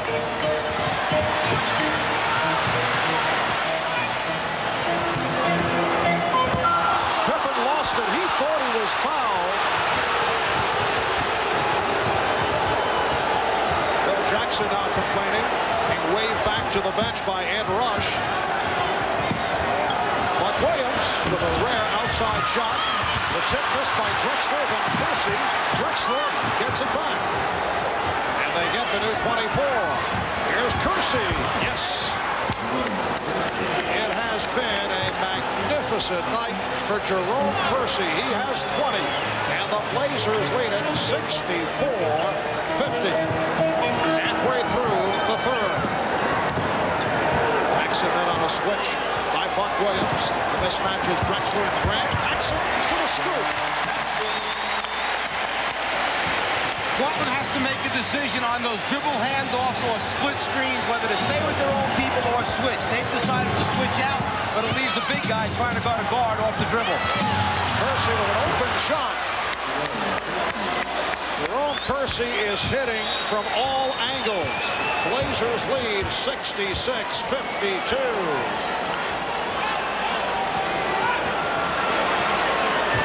Now Porter guarding Jordan. Porter trying to draw the offensive foul. 16 for Jordan. It's one of the few areas on the floor where Portland knows for sure that it wants to come and double team, and that's when Jordan is down in the low post, but you have to bring him to the double team. Buck Williams will go to the foul line. Scottie Pippen called for the personal. For Pippen, it is his second. Earlier in this series, we were talking about the improved free throw shooting of Buck Williams when he first broke into the league as a member of the New Jersey Nets. He struggled at the line, but he's come a long way. Buck now 75% from the free throw line. And he's 4 for 4 tonight. You can see the progress that he has made in the finals, shooting better than 90% at the line. Because of turnovers that they forced, steals, 8 steals, and then offensive rebounds, they have 11 at this point. I'm talking about Portland. They have 10 more field goal attempts right now than the Chicago Bulls do. 56-46 in field goal attempts. Levingston checked back in, providing a rest for Scottie Pippen. Blazers by 14. Buck Williams stepping out for the steal. What a play by Buck Williams. Porter with the change of direction. And he thought he was fouled. Out of control. Dribble penetration out of control. And Jordan lost it. Levingston recovers. Here's Paxson for 3. Rebounded by Porter. Blazers have to love this style of play, though. Kersey gets it to Drexler. This is Portland's brand of basketball. They have the tempo going in their direction. And it's all happened because of their hard work. They're on the glass, they're out in passing lanes. We saw Buck Williams just pick up the steal, second and third shot opportunities. Biggest lead of the night, 16-point margin for the Blazers, trying to tie the series at 3, forcing a game 7 on Wednesday. Levingston is fouled. That draws the sardonic roar from the crowd. There have been a number of times that Clyde Drexler has wound up open under the basket. His teammates are finding him. Kersey with the good look, Clyde with the conversion. Buck Williams charged with his third, and Clifton Levingston will go to the line. That's all part of the Portland transition game of crossing either the big guard or small forward under the basket after the pass has been advanced to a corner. That time, for Portland, it was advanced to the left corner. Kersey had the ball. Drexler made the cut under the basket.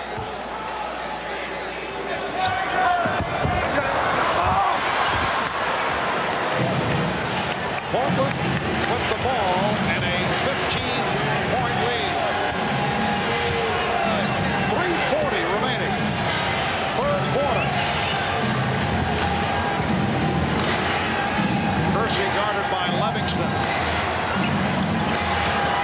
Shot clock at 2. Porter.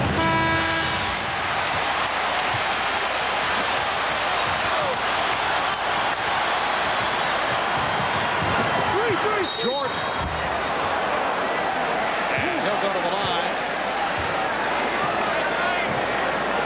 Duckworth saying, is it on me? Yes, it is, said Hugh Evans. Duckworth called for his 4th. Well, they're saying a non-shooting foul.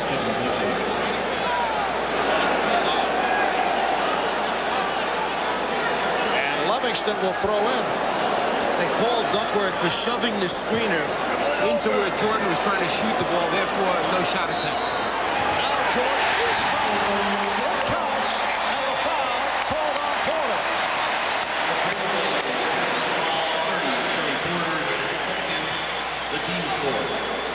Jordan knows he can get a good look over Porter. Porter tries to body him out, and then just a touch on the turn is where the whistle is called. Now, with this lead that Portland has of 13 points with Michael shooting, and knowing that Drexler has 4 fouls, just around 3 minutes remaining in this quarter, is it a good time to take him out, rest him, so you have him for the entire fourth quarter with 2 fouls to use? You wouldn't want him to pick up one right now, holding this lead. Portland by 12. Robinson, dangerous passing by the Blazers. They got away with it, though. Drexler able to hit, and the foul. 17 for Drexler. Levingston called for the foul. Well, the interior passing is so difficult, but players with good hands. First, Robinson finds a handle, then he looks for an open teammate. Clyde stays after it, finds the handle, and the score, and the free throw opportunity. B.J. Armstrong come on for John Paxson. B.J. played 10 minutes in the first half, did not score. 2:45 to go in the third, and the Blazers lead by 15 points. And Adelman is playing Drexler on B.J. Armstrong, Porter on Jordan to avoid the foul situation. Robinson with the block, and the foul is called. Levingston will go to the line. Portland personal foul 3, Cliff Robinson is first. First the block attempt, and then the live bodies on the glass. This is what Cliff Levingston goes in the game for, to get second, third shot opportunities, do all the dirty work in the lane around the basket. So Cliff Robinson with his first. Levingston is 1 of 3 from the line. Duckworth sitting down after picking up his 4th. Well, the Bulls having their problems at the line, while Portland has been perfect. Blazers 13 for 13 at the line. Here's Drexler allowed to penetrate.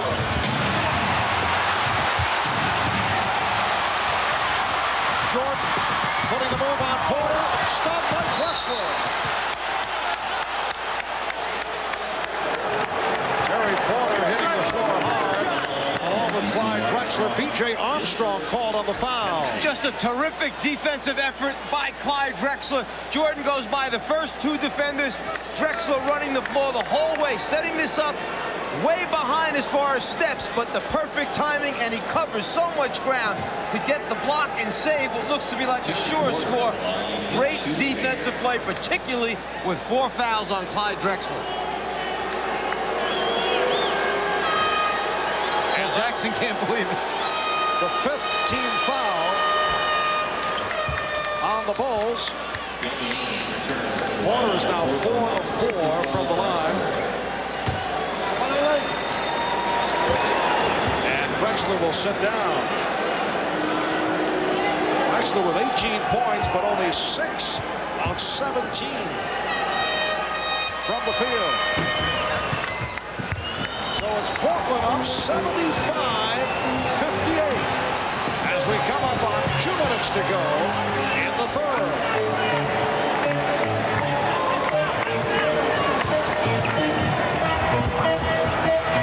Armstrong. B.J. Armstrong with his first field goal. Blazers by 15.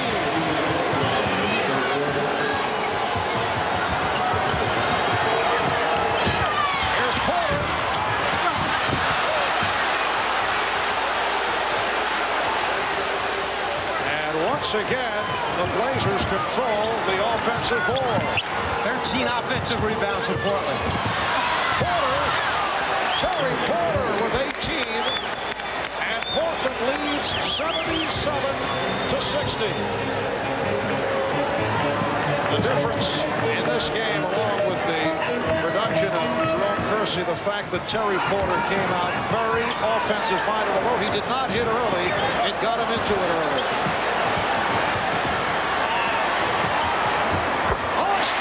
The shot clock down to 1. But it had to be a combination. Porter asserting himself and Clyde Drexler pulling back a little bit at the beginning of the game to allow Terry to get off. You can't have everyone fighting for shots. Here's Ainge. Yes. Danny Ainge with his first field goal. Blazers red hot. Now lead 79-62. Danny Ainge with a good 4-inch advantage over B.J. Armstrong. Just backs him to the spot, shoots over the top.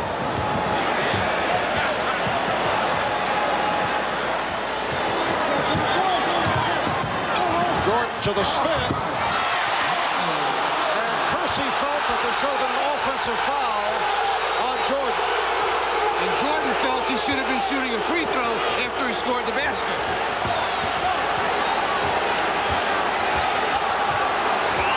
See the differential between the game clock and the shot clock. 5 of the 24. Robinson lost it. Here's Levingston.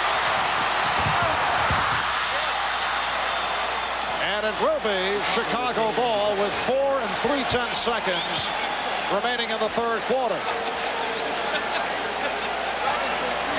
You have to watch for Michael Jordan back cutting and going to the basket for a lob. They like to use this with not too many seconds left on the clock.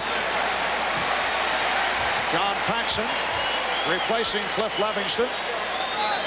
With Michael out of bounds also after the pass now. Watch him stepping in quick. Armstrong.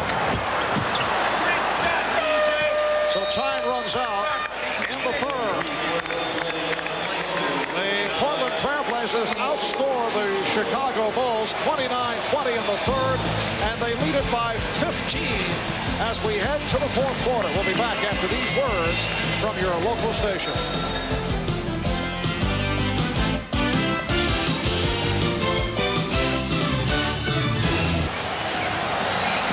To the fourth quarter in Chicago. Marv Albert, Mike Fratello, Ahmad Rashad, Bob Costas, Quinn Buckner. And the Portland Trailblazers with their best third quarter of this NBA Finals series as they come up with 29 points. They outscore the Bulls 29-20 to lead by 15. When you go back to game 1 and 2 in this building, 17 points in game 1, 16 in game 2 in the third quarter. Their high so far was a 24-point third quarter last game. So the fourth quarter is underway. The Blazers hoping to tie the series at 3. That pass intended for Hansen and a foul. Called on Ainge. His second. Blazers 11 for 21. Good shooting. Third quarter. The Bulls 8 of 17. Rick Allen providing a rest for Clyde Drexler. Kevin Duckworth has returned. Here's Hansen. That's a 3. Bobby Hansen with his third three-pointer of the series. Hansen on the floor with Michael Jordan getting some time off. Kersey for Robinson. And Kersey stopped by Hansen.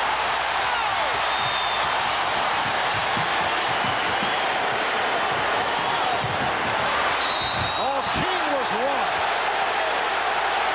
And the Bulls asking for a flagrant foul. I think the referee has called a flagrant foul. They'll shoot these free throws and get the ball out of bounds on the side. If there's not an intent to play the ball, instead playing the body, they're going to call that flagrant foul.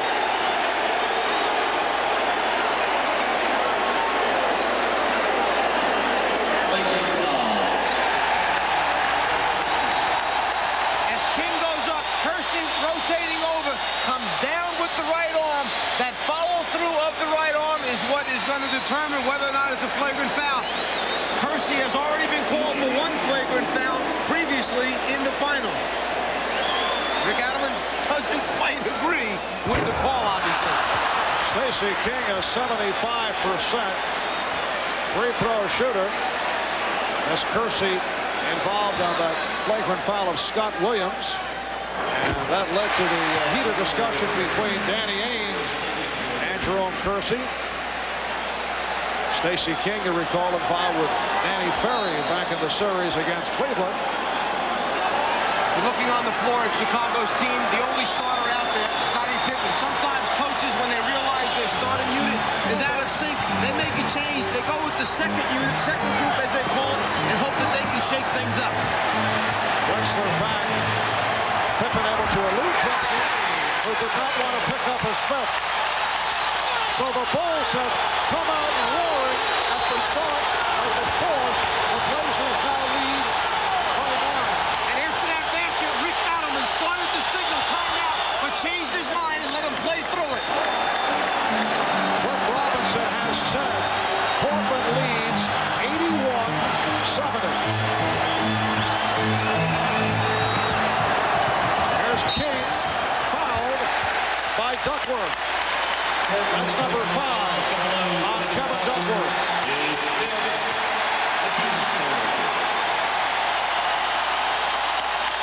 When you're matched up and you're playing Stacey King, you have to play him strong for the left-hand drive. He's not going to put the ball down with his right hand and try and beat you to the basket. Now Portland takes a timeout. We'll be right back. Genuine moments. Tonight's Miller Genuine Draft Genuine Moment takes us back to Game 5 of last year's NBA Final. John Paxson took over. He hit 9 of 12 from the field for 20 points, and it was his 5 buckets in the last 4 minutes that sealed the victory as the Bulls celebrated their first ever NBA championship a year ago this past Friday. In recognition of this memorable moment, Miller Genuine Draft will donate $1,000 to the Thurgood Marshall Scholarship Fund. And John Paxson has done the job tonight. He's hit 6 of 9 for 13 points, including 1 from downtown. Stacey King back to the line. The crowd detecting the possibility of a run by the Bulls, who have been sparked by this unit. Stacey King, Scott Williams, Scott Pippen up front with Bobby Hansen and B.J. Armstrong in the backcourt. Chicago now 12 of 18 from the line. Portland has been perfect. They've hit all 15. So the Bulls, chipping away, have cut that 17-point Portland lead down to 9. Pressure by Chicago. Robinson, rebounded by Williams. Robinson got caught halfway in between deciding whether to shoot it or give it up to someone else. He was so open, it was like an afterthought. He didn't really want to stroke that one.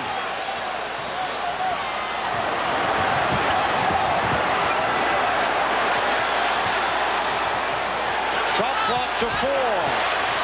Pippen, yes. The Blazers 81. The Bulls 74. And the Bulls are doing it without Michael Jordan on the floor.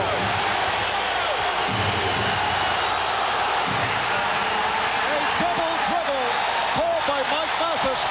He hesitated. Scottie Pippen gave the indication, and then the call was made. Sometimes you just want to be sure that it's the right call before you make it.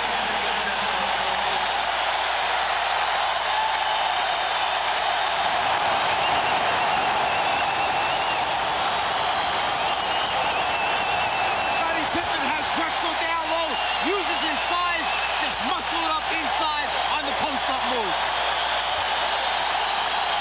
Michael Jordan cheering on his team from the bench. A 10-2 run by Chicago, and off that turnover, it will be Chicago ball when we resume.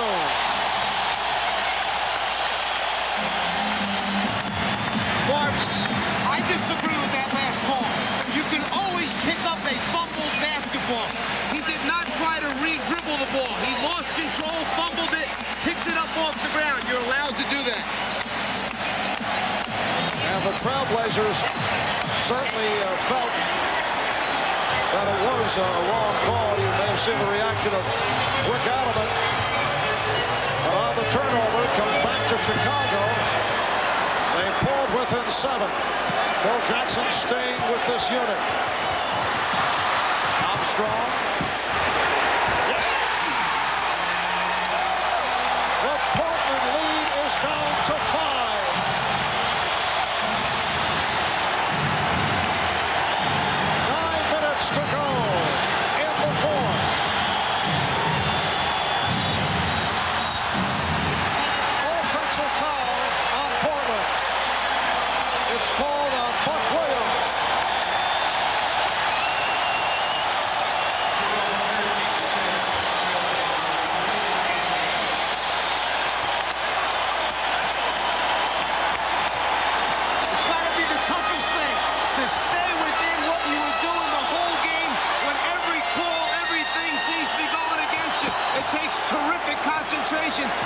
and hold and maintain a lead, particularly in this building.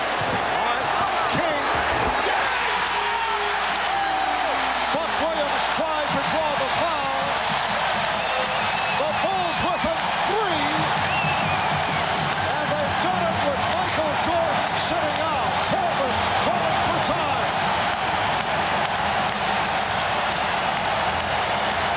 King down to the low post, gets to a point where he starts to make his move to the middle. Buck gives it the flop, falls down. You don't want to fall on the floor that close to the basket.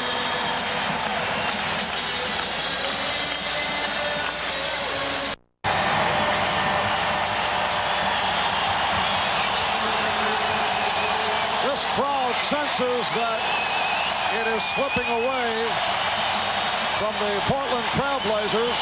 Yes, it is very tough to repeat. Only 4 teams have been able to do it.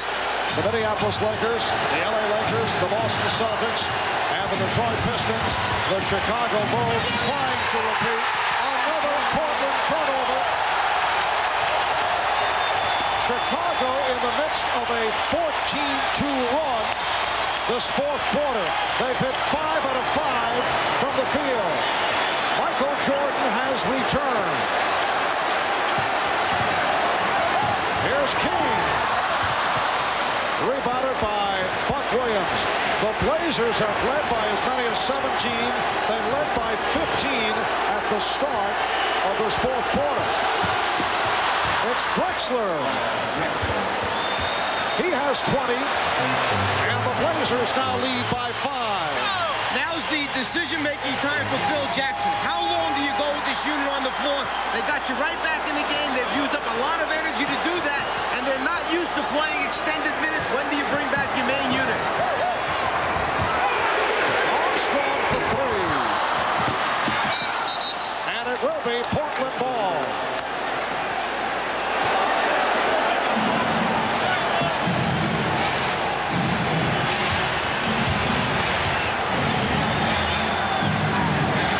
Drexler for Robinson.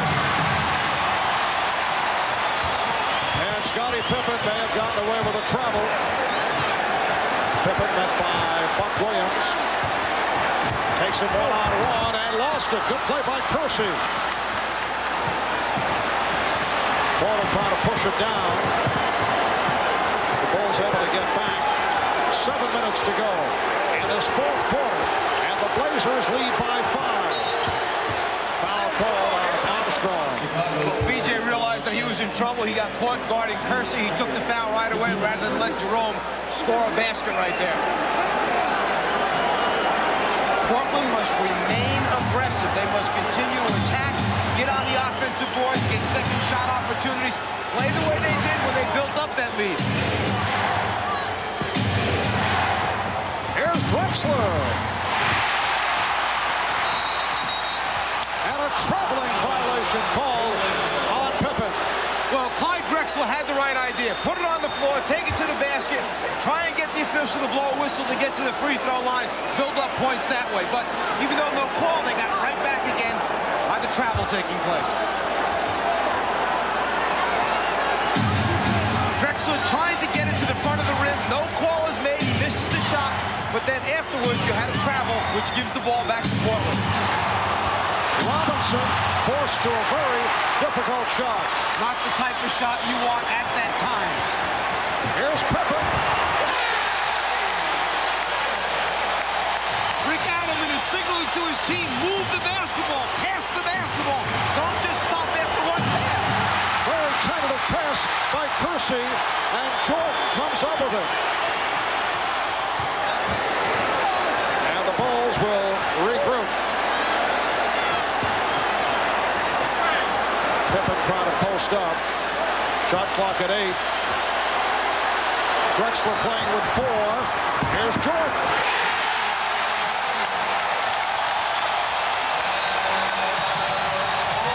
Rick Adams calls for time.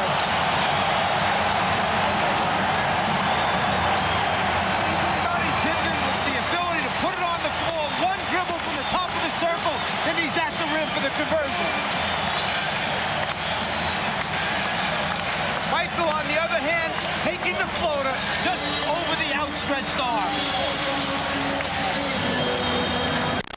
The Chicago Bulls have come back from a 17-point deficit. They are down by only one with just under 6 minutes to go in the fourth. The Blazers down to one timeout remaining. And the key thing is that the next mandatory timeout, in other words, when the game is stopped because of its protocol with the NBA, at a certain point it stops. 2:59 is the mark. They only have one left, so they have to space it out wisely. Protocol meaning a television timeout. Yes. TV timeout. Get those commercials in so they can pay your salaries on. Chicago with an 18-4 advantage in this fourth quarter. The Blazers have led most of the way. Portland wants a goaltend. Porter was fouled by Armstrong. They will not get the goaltend call. Take the ball to the basket, try and draw the foul, try and quiet the crowd. Portland wanted the goaltend call. No goaltend. Terry Porter is 5 for 5 from the line. So Portland 16 of 16 from the foul line. Their claim was, Portland, that the backboard was touched while the ball was up on the glass. If that's the case, it should be a goaltend then if it's touched while the ball is on the glass. B.J. Armstrong sitting down, replaced by John Paxson. B.J. leads with 6 points. Paxson has had the hot hand throughout. Portland by 2.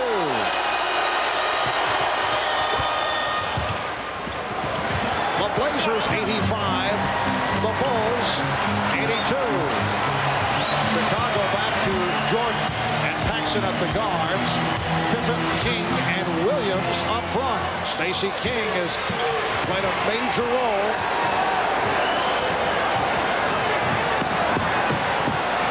Shot clock to 5. Down to 3. Pippen for 3.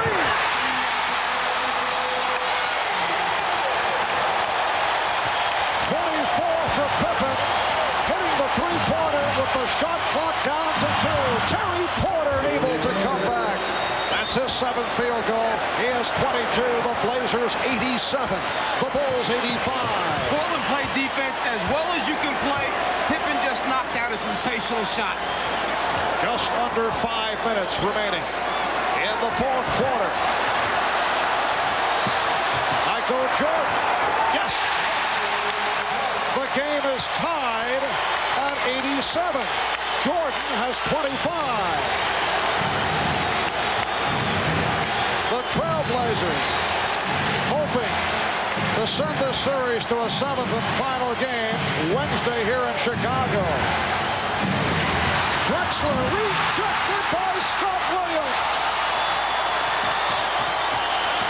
Jordan for 3. Rebounded by Pippen. The Blazers and Bulls tied at 87. The backdoor pass picked off on the deflection. Jordan with the steal.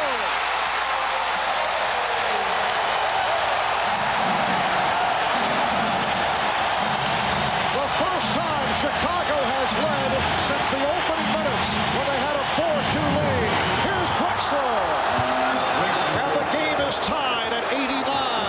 Something that Chicago has done throughout the series is hang in on the rebounders. You must pay attention and protect the basketball. Jordan unhappy with the hand checking of Drexler. King played by Williams. Stacey King. Crowd wanted offensive interference.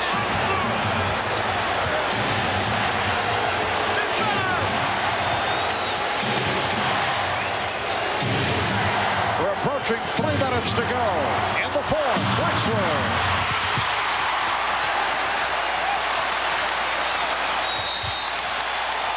Scott Williams comes up hobbling as Chicago calls for time.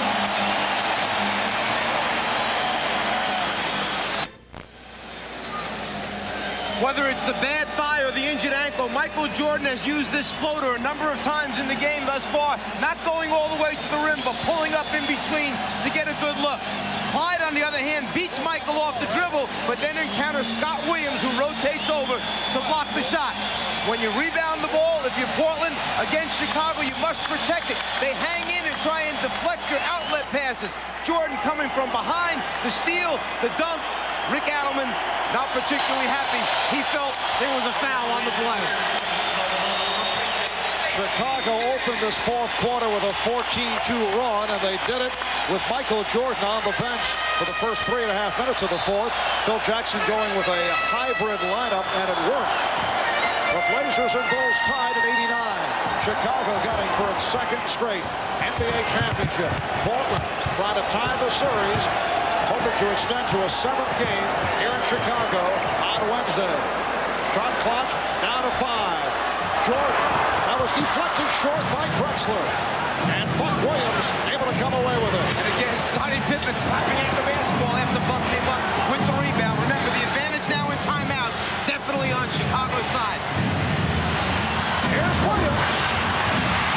He was set up beautifully, but missed the layup. We mentioned earlier the number of layups and inside shots that they have missed, Portland. You have to convert those. Scottie Pippen does convert to give Chicago a 91-89 lead. 2:15 remaining in the fourth. I'm kind of missing where Jerome Kersey has been offensively for the last portion of the game. Porter stripped by Paxson, and a broken Chicago ball. Ed Rush says it was knocked out of bounds by Terry Porter.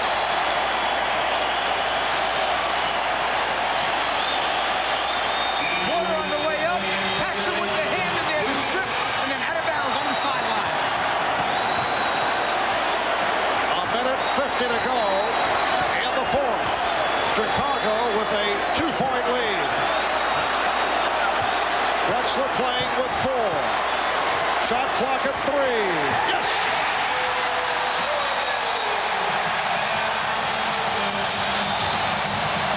And a timeout called with a minute 39 remaining in the fourth. The reason that you can't double team back on Michael quickly is because Paxson is standing right outside. He gets a great look, knocks it down from short range. Portland has taken its final timeout. Chicago has outscored Portland 29-10. Here in the fourth quarter as they've come back from a 17-point deficit.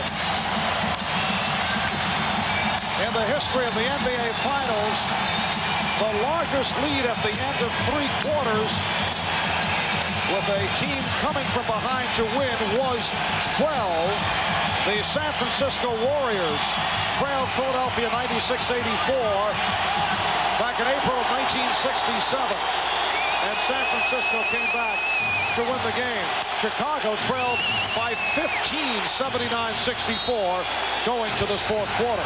Now, I mentioned before about Jerome Kersey. His last score was with 5:22 left in the third quarter. He has 22 points at that time and still has 22.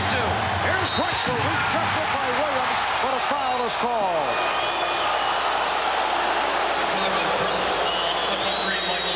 Michael Jordan called for the foul, and Clyde Drexler will go to the line. The Chicago defense is a suffocating defense. When you make a move on the interior, they always have people there to challenge. Williams' block was good. The foul was called on the way up on Michael Jordan. Drexler 6 of 6 from the line. He has 23 points, and the Blazers 18 of 18 from the free throw line. The Bulls by 3. 1:31 to go in the fourth. It's a 2-point lead. Portland has used all its timeouts. Ainge staying with Pippen in the backcourt. You dig in now defensively, you must get a stop. There's plenty of time in the basketball game for Portland to come back, tie it, and take the lead. Shot clock at 10. And a hold on Drexler. That is his 5th.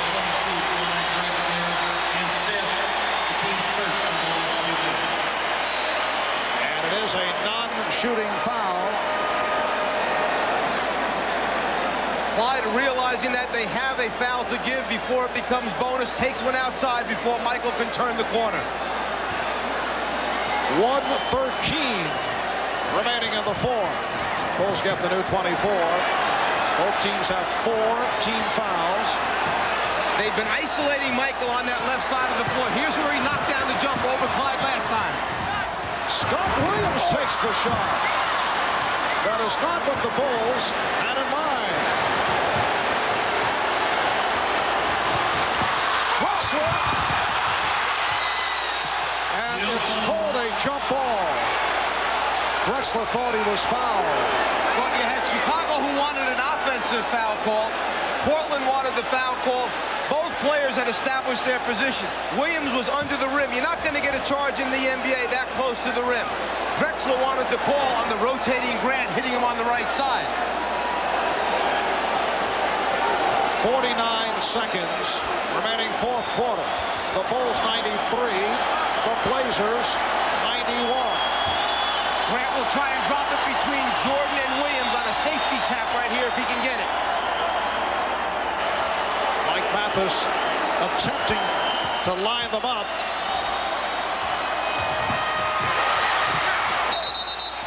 And the call is Portland ball, deflected out by Chicago.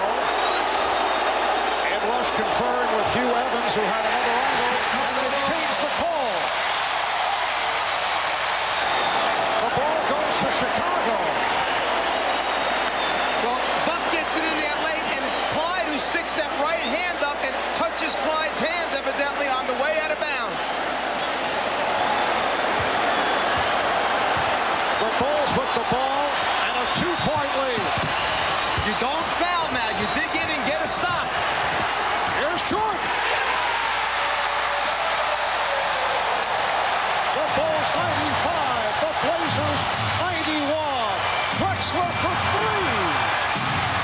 Kept alive by Kersey. And the foul is called. It's on Pippen. Chicago over the limit. Portland never rotates over in time as Michael comes from the right side of the floor. It was an isolation created almost by happenstance. It was there. Michael took advantage of it, saw the opening, took it to the rim.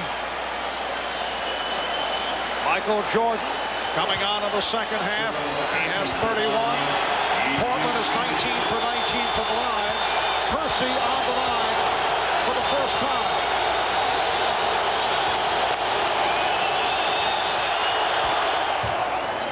Kersey, a 66% free throw shooter. Cliff Robinson checking in. Replacing Danny Ainge. 27 seconds to go in the fourth. The Bulls lead it by 3. You have John Paxson boxing out Terry Porter outside the three-point line. You have Michael Jordan paying attention to Drexler so that Portland doesn't miss on purpose, and those guys come flying in. You must be 6 feet behind to give the shooter room as to where you can line up.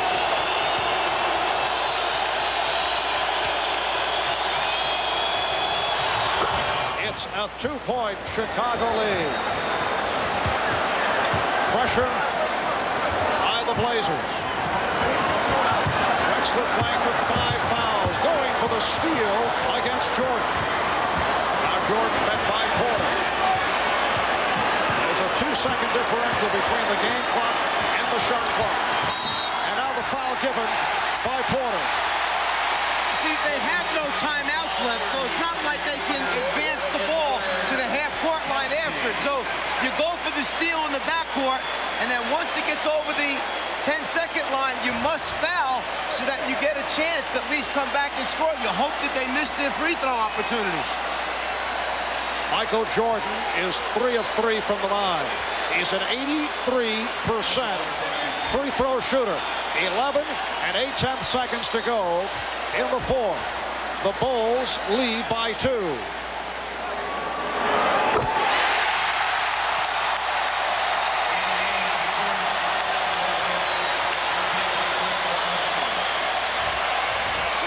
Chicago 96, Portland 93. The Blazers do not have any timeouts left. Portland placing 2 players down the floor to try and get a quick hurry-up offense going after this free throw. point. Chicago lead. Drexler was checking, thought there might have been a timeout remaining. Here's Kersey from three. Paxson with the rebound. Time running down. The Chicago Bulls have won the NBA championship for the second straight season.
Chicago Bulls coming from behind. They were down by as many as 17, and they have defeated the Portland Trailblazers 97-93 to take the series in 6. The last team to win a title in Chicago, the 1963 Chicago Bears, who defeated the New York Giants. Chicago Stadium has not hosted a hometown clinching since back in 1938, when the Chicago Blackhawks won the Stanley Cup.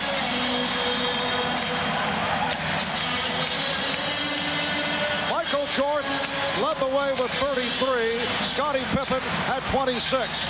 24 apiece for Clyde Drexler and Jerome Kersey. But the Bulls, with a sensational come-from-behind effort, are able to pull it out. We'll be back with the championship presentation in a moment. Somewhere in the bedlam of the Chicago Bulls locker room, Bob Costas surrounded by the commissioner, Jerry Krause, the general manager, the principal owner, Jerry Reinsdorf. Get up here, Phil! Phil Jackson, the coach. Go ahead, commish, with the official presentation of the Larry O'Brien Trophy. 1 is great, 2 is almost impossible. Congratulations, Chicago. It was a great series and a great year. Thanks, Commissioner. Commissioner, a year ago, you gave us the first trophy. I can't believe a whole year has gone by. Last year was satisfying because a great general manager did a lot of things that weren't popular and we won. But this is even better because it establishes the Bulls as one of the upper echelon teams of all time. I can't tell you how happy I am. Jerry, a quick comment on the team you helped to build.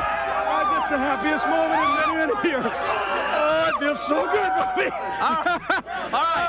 Oh, boy. Let's turn to Coach Phil Jackson. Phil, is it possible to evaluate which of these 2 championships required more of your coaching skill? No. These players last year took it on themselves. This year, everybody had to dig it out to win. And this game tonight was typical of a team comeback, and we had to play great team ball to win. How about the lineup lineup you went with during a stretch where you outscored them 14-2 with Michael on the bench. Williams and Hansen, and thank you very much. All right, Bob. Yes, it was a lineup in which we just had to get some energy out there. We were tired. Our defense wasn't stepping up. We needed some energy from their kids, and they came out and really helped us go. I'm sure you'd like to say something about the Trailblazers. Rick Alleman was upset about the notion that either the Bulls win or lose, but the Trailblazers are kind of their foils, and tonight the Trailblazers did themselves proud. Oh, they're a great team. There's no doubt about their team effort. They played better on the road tonight than they did at home, and you got to give them a lot of credit for that, Bob. All right, let's go over to Scottie Pippen, who is nearby. Scottie. Whoa. Hang on, Cliff. Scottie, there had been some criticism of you not playing up to last year's form. You were big in the 7th game against the Cavaliers. You were huge, especially in the 4th quarter tonight. But I've been always able to bounce back, and I think my teammates is a big part of that because they've always been behind me and helped me, you know, when the critics were down on me. That's why I really appreciate this championship now. That's I really get a lot of critics off my back. I still got a few more months of the Olympics to deal with it, but I just appreciate my teammates being able to step forward and help me out. Horace Grant, the nucleus of this ball club is very young, averaging around 27. I know you're basking in the celebration here, but this team could be a very, very good team for a long time. Oh, definitely. We're a very young team, and we have some young players on here. And we just went out and took it. Yes! Yes, baby! Woo! Bobby, a big three-pointer in the middle of the run, and then you stripped Kersey underneath. That was part of a run in which you were on the floor with some unlikely teammates in a 14-2 stretch. That's what we prepared the whole year for, Bob, and we just hung together down 16, 17 points, and yeah, this guy carried us home, but we needed a little momentum shifter at that time. We got it with a three-pointer, and it's great to be a part of it. Michael, you told me the other night in Portland this one would be more relief.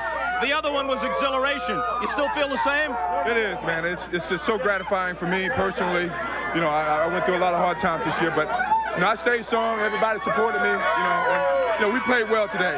I'm glad for Bobby Hansen. He was the only guy that didn't have it. I'm glad for him. There were stretches in the playoffs where you had to carry your team. You were the high scorer again tonight, but you got help, especially from Scottie. Everybody contributed. Scottie was a real big emphasis in the 3rd and 4th quarter, and I had a rough first half, but these guys carried us, and I was able to get in there in the 4th quarter and help pull it through. So it was a good team effort. I think, Michael, we've got a package here of some of the baskets you scored down the stretch. From the time that Pippen's 3 tied it at 85, you and Scottie got all the points. Yeah, we played well. We were able to 1-2 combination all year long. And I've always said that, Scottie takes pressure off me as much as I take pressure off him. So, we played extremely well down the stretch, both of us. Here I was able to get a steal as Scottie blocked out Buck Williams and got the dunk, and, that put us up 2 points. So it was a good effort by everybody, I just tried to post up. I learned from the lesson when, game 4 when Drexler knocked that away from me. So I was prepared, and here I go to the hole, trying to get a foul or get a layup, So it was a good effort. I'm glad they gave me a chance to redeem myself. And this is the free throw that seals it. What was going through your mind at this moment? If I don't make these free throws, they're going to haunt me for the rest of my life. So I was really concentrating on it. You started very slowly. I think you had 2 points in the first quarter, and the Trailblazers were all over you guys for 3 periods. I know. I was going to be very passive and see how the other guys played early. But I got in a bad rhythm myself. And, they played extremely well defensively, and somehow we got it going. And once we got it going, there was no stopping us. Did you have a chance to say anything to Drexler or he to you? No, I was too elated. I'm going to go over and say hello. Say thank you. It was a great competition. It was tough luck, but somebody had to lose. I'm glad it was us. Michael, congratulations. Thank you. Looking around for somebody else. Here's Bill Cartwright. Bill. A long career with ups and downs in it until you wind up in Chicago for a couple back-to-back. Can you put it in any kind of perspective? Bob, we just had a great organization. We got players together. We kept building every year. Got the first championship. It was tougher the second time around to get the second championship. We came through with it with a tough effort and got the win. Bill, congratulations. John Paxson is somewhere in the vicinity, I'm told. Where's Johnny? BJ Armstrong. BJ, slide on in here. How you doing? Tonight, you were part of that lineup that really turned the game around. I mean, Portland had a 17-point lead in the second half. And with Michael on the bench for a while, you were in there, Hansen was in there, Williams and some others, and that's when the 14-2 run happened. Yeah, we did. We had a great run, and we just tried to get our energy up, get some easy transition buckets. It was just a great way to get us going, and I'm just very happy and fortunate to be a part of a championship ball club. We're going to get John Paxson in here for a quick word.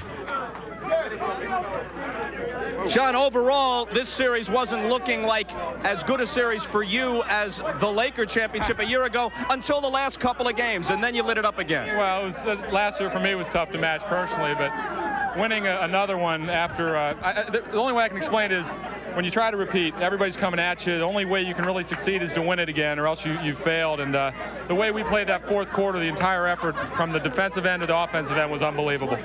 Can you compare the two? You won 67 in the regular season. In that sense, you're better. You lost 7 in the playoffs this year. You breezed through with only 2 losses last year. Is there a comparison possible? Well, this year I think it's better just because we had everybody shooting at us from day one. And to come out and win it the way we did was impressive. What a great way to win it. John, congratulations. Appreciate it. From the locker room of the world champion Chicago Bulls, and Pat Riley, if you're watching, this is the look you were striving for last year. So there it is for you, pal. And let's go back to Marv at courtside. All right, Bob, a most unusual situation here with the, I would say, a good portion of the crowd still on hand. This capacity crowd, for the most part, has not left. And I would think they're hoping that some of the Bulls players come back onto the court so they can shower their good feelings about them. There's no question. The people are here waiting and hoping that the players will at least come up one more time. And, you know, these fans are so good here in this building. They work so hard during the course of the season.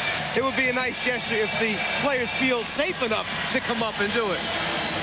Ahmad Rashad is trying to make his way to the Portland Trailblazer locker room, and we're told that Rick Adelman has closed the locker room. So if we're able to get some reaction from the Trailblazers, we'll bring it to you. But I know we will be signing off very shortly. Well, I think that you talk about coaches having a feel for their basketball team. Phil Jackson tonight knew his starting unit was out of sync. He gambled. They were down 15 points. He went to that second group, and that second group, along with Scottie Pippen, got it going. Then at the right times, Jordan and Pippen take back over down the stretch for Chicago. Timing, substitutions, and then all the guys responding to the challenge. A terrific team effort for Chicago. And we're told the Portland locker room is still closed, so apparently we will not be able to get post-game reaction from the Trailblazers. And we can look for impact changes, I would think, next year by Portland. Well, you won't find that out, obviously, until they get together and decide what their problems were. But this team has reached the finals 2 out of the last 3 years. They played an excellent game this evening, playing very well away from home, as they did in the first 2 games. Half the first game, the entire second game where they got to win. Do you shake a team up just because you get to the finals and lose? That's a real difficult decision. All right, Chicago takes the series in 6. Michael Jordan started slowly and then came out of the fourth quarter. In fact, Jordan with 12 of Chicago's last 19 points, as Chicago hit 13 of 19 overall from the floor in the fourth quarter. And we're told they are bringing the championship trophy to the floor, and when the trophy makes its way out here, they will go wild. The Chicago Bulls winning the NBA championship for a second straight season. For all of us here at NBC Sports, it has been a delight to present the NBA telecast, and we certainly appreciate your joining us right throughout the season. So once again, for the Chicago Bulls, it's been a case of winning it all.